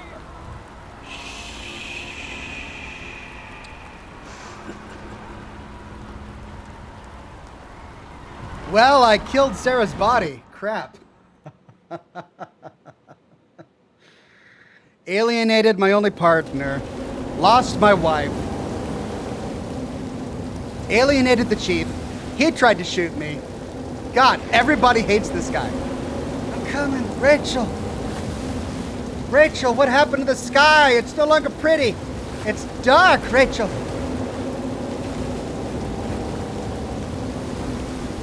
I'm coming. No, Rachel. I just want just want you. It's the Icarite. It's holding me back, Rachel. No. I can do it. I'm gonna fight. I'm gonna fight, Rachel. I'm gonna get to you. I'm gonna fight it. I'm gonna die, I guess. Because I know you're dead, and I want death too. I'm sick of this world. Here we go. I'm almost there. No, the Icarite. Rachel!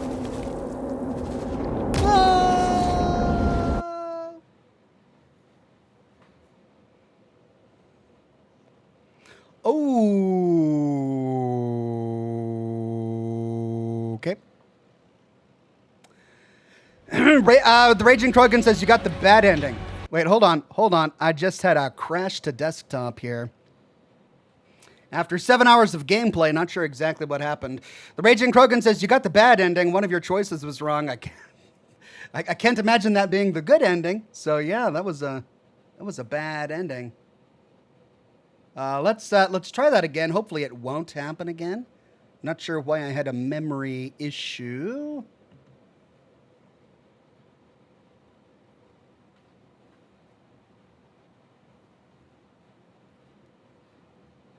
Here we go.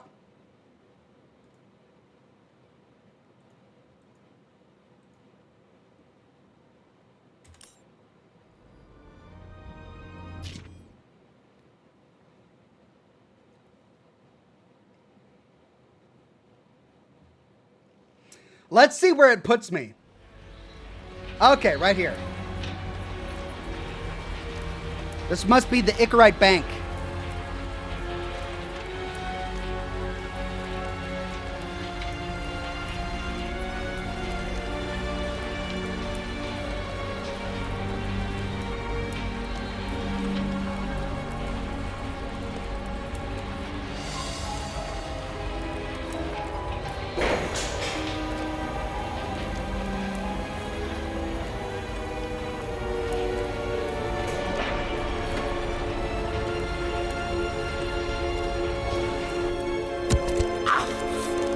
Of course it's painful.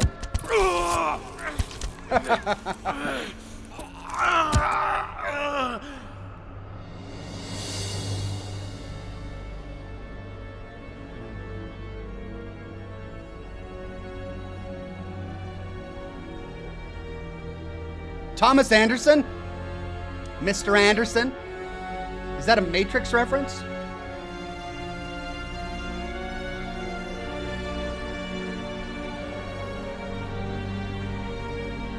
I'm stuck in the bank. Right next to Rachel.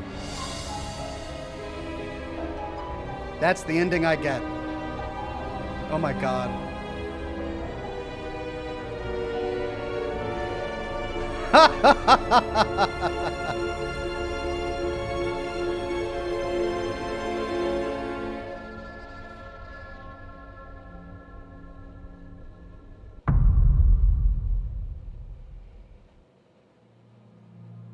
Downloading voicemail.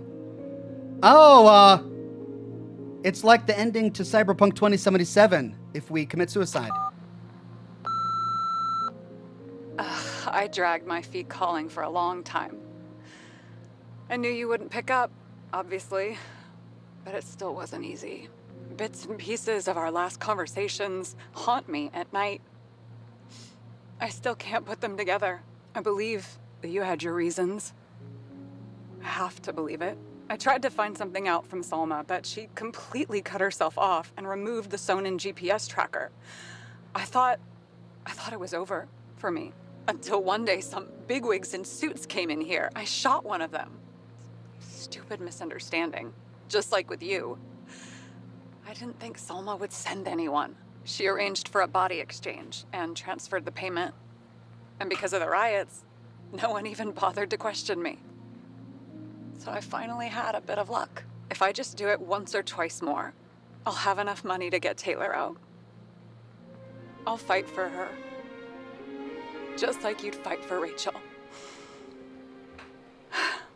Take care, partner.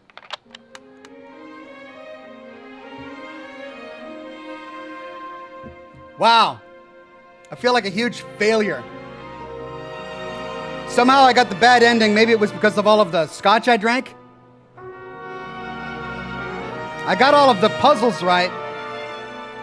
What choices did I make that got me the bad ending? Was it a wrong choice way at the beginning? Was it shooting the body?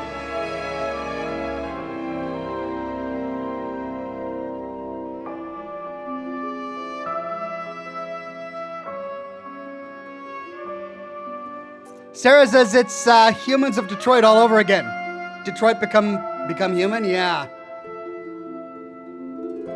I got the bad ending in that game too. All right, I'm gonna skip credits.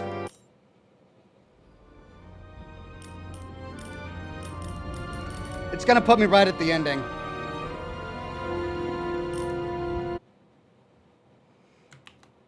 I gotta find out what the other endings are.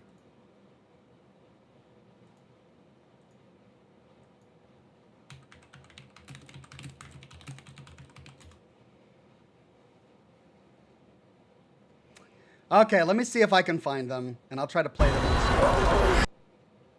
All right, hold on a second. I'm gonna see which ending this is. That's the bad ending that I got. Okay. All right, this is the next ending.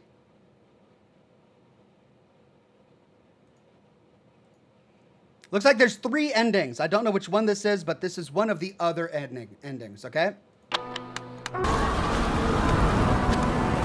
Last question. Did you poison my wife? She lost the will to live long. And I just freed her. And set you free, fucker! Get out! You wouldn't dare.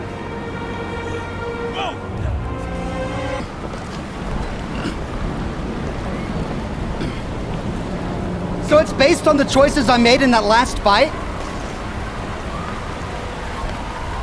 Don't grab the gun. Don't shoot her as she walks away.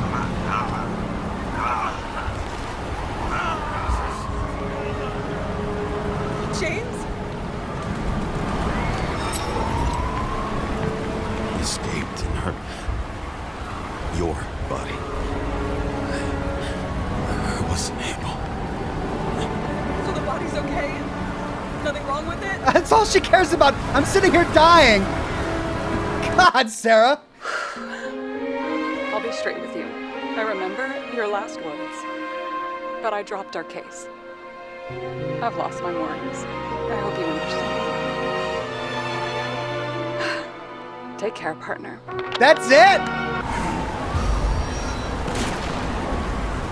Okay, all right. All right. So at the very end, if I didn't shoot the body and I let the stranger walk away with the body, I still die. My Icarite still gets put in the Icarite bank. I'm sure they didn't include that because it was a repeat of the previous one. But Sarah's all pissed off now, and her body is gone, and she can't get it back. The Raging Krogan says, you told Sarah you thought the murderer was behind it and not Green.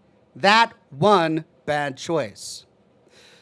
But so far, I haven't seen any dialogue options at this end that would have been unlocked based on choices I made earlier. But so far, we've only gone through 2 endings. Here's ending number 3. There she is. Don't shoot! I was sent by... Good morning, sunshine! You're too late! She belongs to me!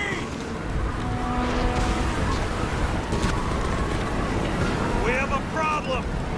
This body belongs to someone I fucking care about. It wasn't supposed to be a secret? I listened to you the whole I time. made that choice. I got closer. Our liaison officer? No different from the rest. And she deserves to be punished. The punishment you didn't have the courage to inflict. Pseudo-revolutionary like I you made should that be choice. focusing on bigger goals. Pseudo!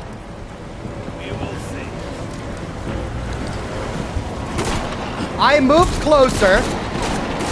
I just need to dish out justice one more time. I got bad news. I didn't make that choice. My thing, motherfucker. Well, show me what you're made of. Come on. I did get closer, but then I didn't shoot. You need to put the gun down. It's psychosis. Come on. What?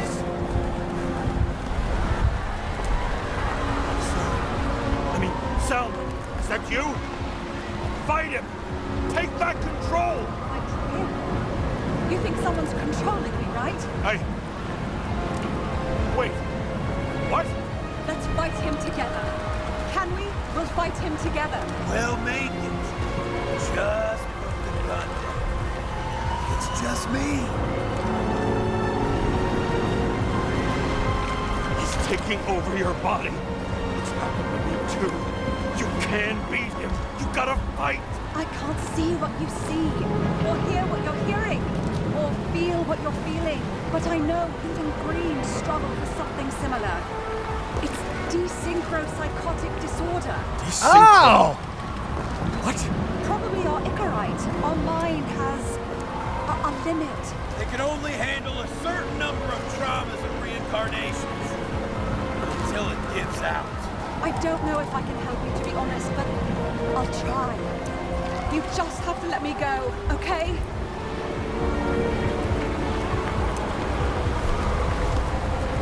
What exactly happened to Green? He didn't share everything with me, but he was severely disturbed. Hallucinations. He couldn't cope. He had delusions of grandeur. He couldn't just walk away. He had to drag us along, that motherfucker. But I have nothing to do with it. Let me go.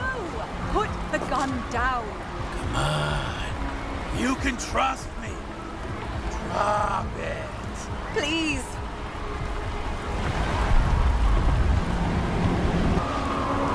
And Wait.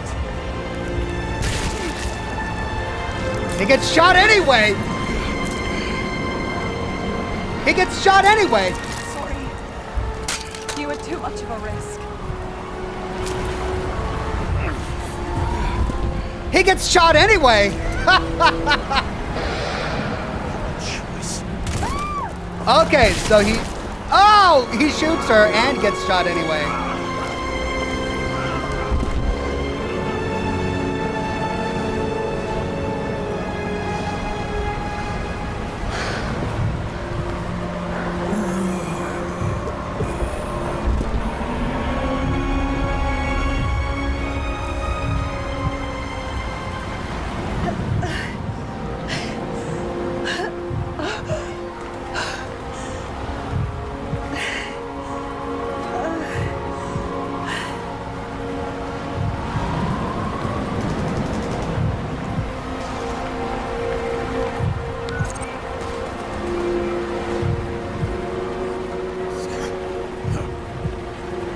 James?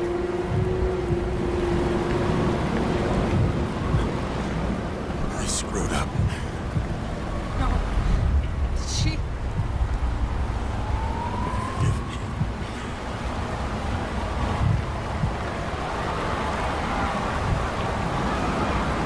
But it still wasn't easy.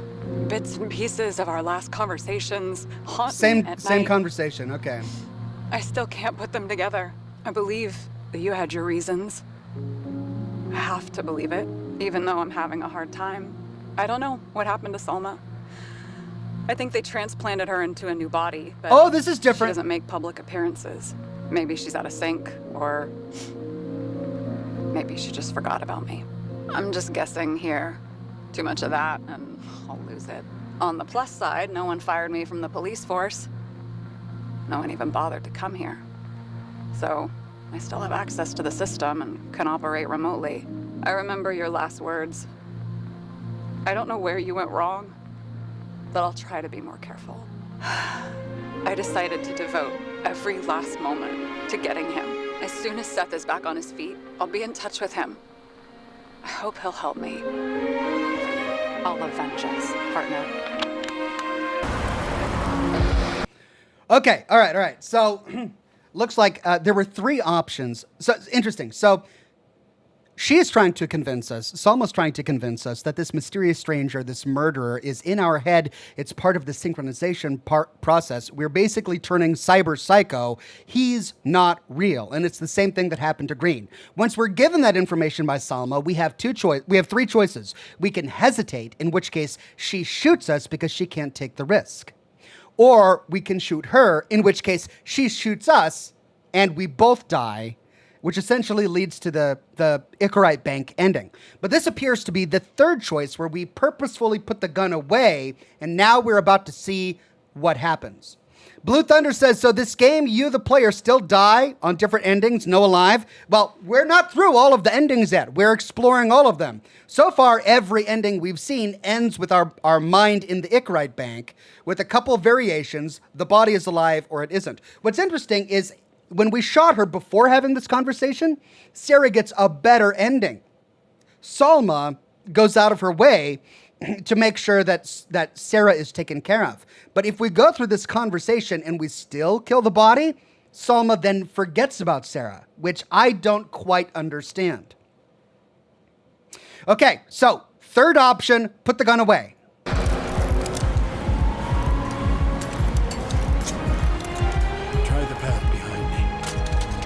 You have a chance to get through. Take this. Sarah will guide you. You'll just have to calm her down first.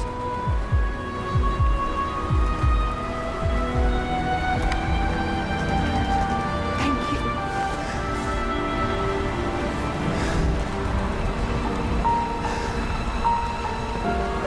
I could feel his breath on my neck.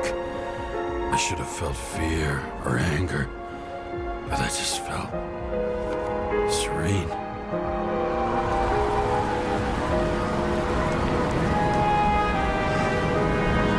Maybe because I was so fucking tired.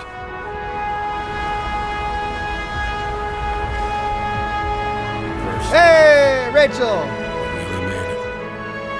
The second was good too. The third never came. Still, we were lucky. Really lucky.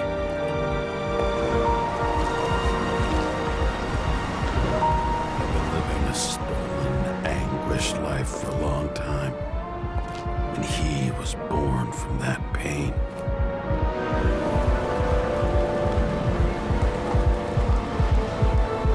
Everything's all right.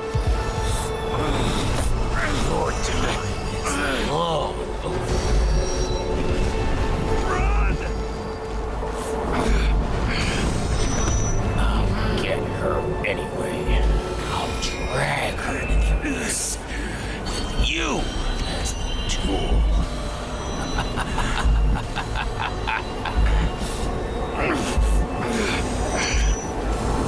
Oh!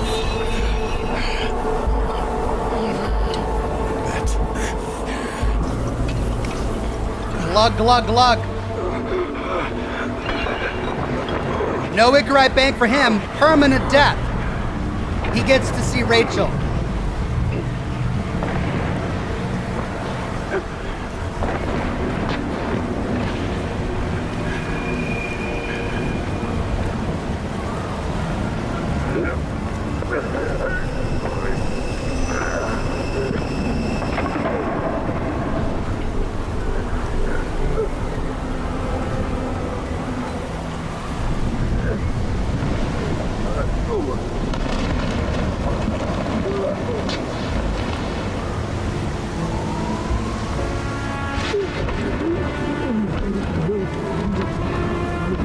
There we go. Final beauty shot.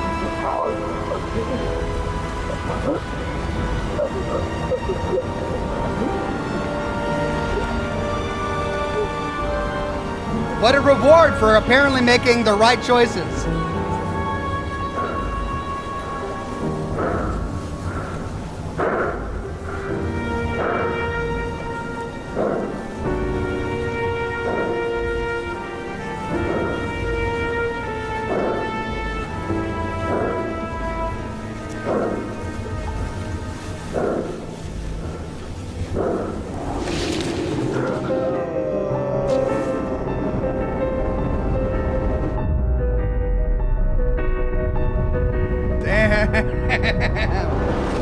ending.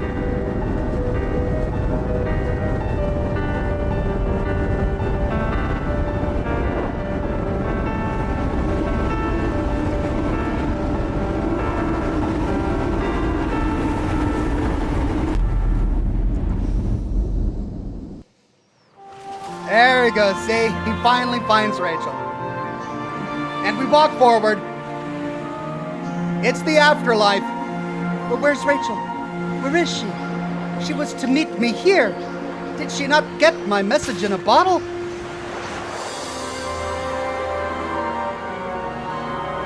Kiss the ground. Mwah, mwah, mwah, mwah, mwah.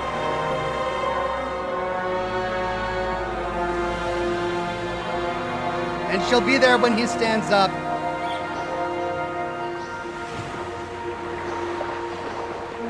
He's no longer bound by the Icarite.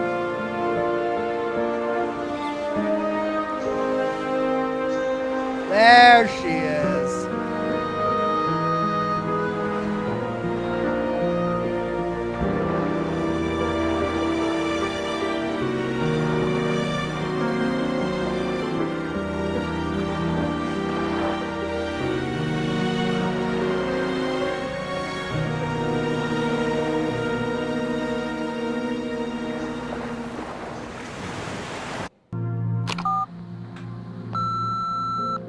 Hi, James. I know you won't pick up, but my psychologist says I need closure. She's pretty famous. She's alive thanks to you. And thanks to me, she hid here in the slums in the first days of the riots. Believe it or not, it was the safest here. It's pretty strange to look at myself, pregnant and shocked by the poverty I'd spent my whole life in. I had a few desynchro attacks because of it, but I recovered. Fully recovered. I finally got my body back, and I finally have enough money to get Taylor out. I was worried if Taylor would still be herself after she was thawed out, but Salma's pretty sure that there's no symptoms until the first 100 years. Symptoms like what you've been struggling with. She tried to explain it to me, and I'm so sorry. For the record, you were the most difficult partner I've ever worked with. And no one else will ever come close. But thank you. You deserve peace. I really hope you find it. One thing about a good story mode game, Okay, that all of the endings were were put together and published on the YouTube channel Tony Ceno, TonyCeno. So maybe hop on over and give him a like for putting that together for us, so that we could all watch all of the different endings to this this fascinating game. All right, this is how I process things. I'm gonna spitball it because I think I understand what happened. Let me know. Let me know what I got wrong. So something happened in the dialogue with Salma at the end there that I was not able to access in my playthrough. And I'm not sure what choices I made during the game blocked me from doing so. But as we saw in Tony's playthrough, he was able to unlock dialogue where he talked about, where he was able to talk with Selma about the voice in his head. And through talking with her, understanding that he was actually having a psychotic break brought on to over a century of having an Icarite. And because of that, we unlock dialogue options that allow us to shoot her, to hesitate, in which case we are shot, or to spare her life, understanding that the real danger was coming from within us. It was not coming from her, and it was not coming from some mysterious guy. That unlocks the good ending. But a question I now have is, in all of the bad endings, because there are, 4 different endings that are bad, but they all have the same ultimate result, which is that our brain is placed in the Icarite bank. And in every single sequence, our Icarite is placed alongside Rachel's. But in all of James's flashbacks, He sees Rachel on the beach. And then the Icarite grabs his wrists and pulls him back into the sea. And that's supposed to be the afterlife. It's supposed to be death. Death in this game is a release. It's freedom. We are finally free from the hell on earth, which is immortality due to the Icarite. The Icarite pulls us back to earth and gives us immortality, which makes our life a living hell. We learn from the Lord that Rachel rejected that by taking some sort of poison that killed her Icarite. So she's in heaven. She's in this afterlife, which we're trying to get to, but we can't because of the Icarite. He only gets there in the end because he too takes the poison, kills his body, kills his Icarite permanently, and reaches the afterlife where Rachel is. But how is that possible? If in the cutscene where we arrive at the Icarite bank, her Icarite is in the bank. If she was truly dead, permanently dead, her Icarite wouldn't be in the bank. Her Icarite would be destroyed in the same way Green's was destroyed, right? It wouldn't be salvageable.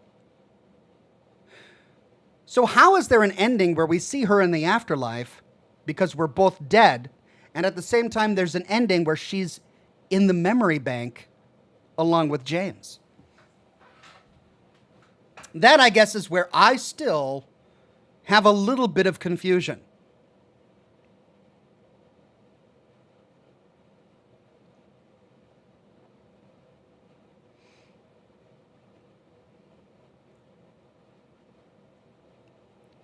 Singeferno says maybe the boss knew about the degradation and that's why he pulled you from the case and decided to kill you. Yeah, I think he ultimately decided to kill me because I didn't cover for him when I found out about his shady dealings with Green.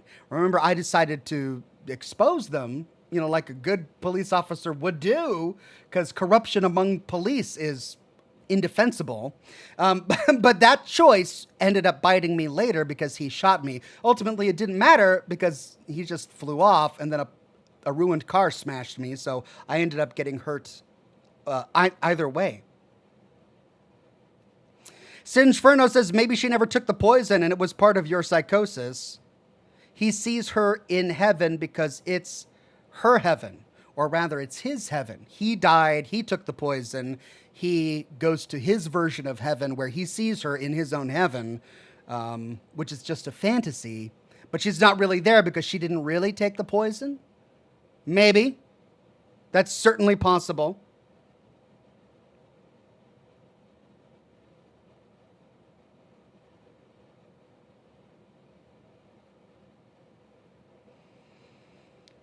Sarah says, yeah, or maybe they didn't want the masses to know that the Icarite can be destroyed. I mean, that's certainly a motivation for all of the activities that we've seen in the game, why the police chief was trying to cover up everything that happened with Green, why the police chief didn't want James to continue with the case because he didn't want that getting exposed, or at least his bosses didn't want that getting exposed. That's certainly it. Now, what the story isn't telling us is why somebody went psycho on the blimp. The stranger was first introduced to us on the blimp, and we got the impression that it was the stranger that somehow hacked into somebody else's Icarus and used that to control him and shoot everyone aboard the blimp. Now we know that's impossible because it was actually a self-delusion. So the only thing that we can suggest now is that somebody aboard the blimp also had an Icarite that was over 100 years old and began to suffer from this same cyber psychosis and went on a rampage and killed everyone. And when James saw that, his delusion began to manifest and he thought it was the same killer who was hopping between bodies. Maybe that explains it.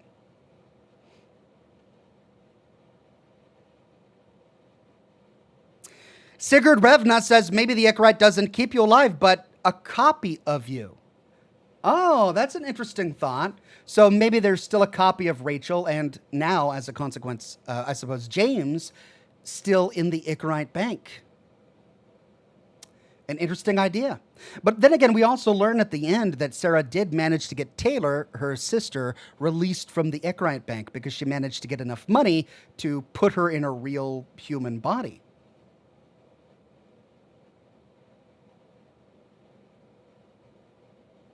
Singeferno says, wasn't it the governor on the blimp? Yeah, I think so. But now the governor couldn't have been taken over by this revolutionary who we now know was just an invention of James's mind. Sarah says, Ox, I've been a fan since inventing swear words. Love your channel. Rooting for you always. Thank you, Sarah. All right, well, that puts us at 2.5 hours. And on that note, I think I'm actually going to end the broadcast early. I know that's going to upset some people, Tony in particular. Sorry, Tony. But I'm going to get some much needed sleep. I've got lore videos that I'm working on some lore videos for Fallout London. If you're eager to see my next episode of Fallout London, let me end the broadcast early tonight. I might have something for you on Saturday if I'm able to, or maybe even tomorrow if I have enough time. Lots of content recorded and ready to go. I just need the time to piece it all together and publish it. Again, if you really enjoy my Fallout London series and you want to see me keep on producing those videos, they need to do really well on YouTube. So if you watch them, share them. If you haven't seen episode 2 yet on the Vagabonds, go ahead and watch that on my channel. Leave a thumbs up and a comment. That really goes a long way. And I'll continue producing Fallout London content as long as people keep watching it. Thanks, everybody, for watching. Thanks for coming to Scotch and Smoke Rings. I appreciate each and every one of you. And I'll see you all again very soon with more lore videos and more live streams. Bye-bye now.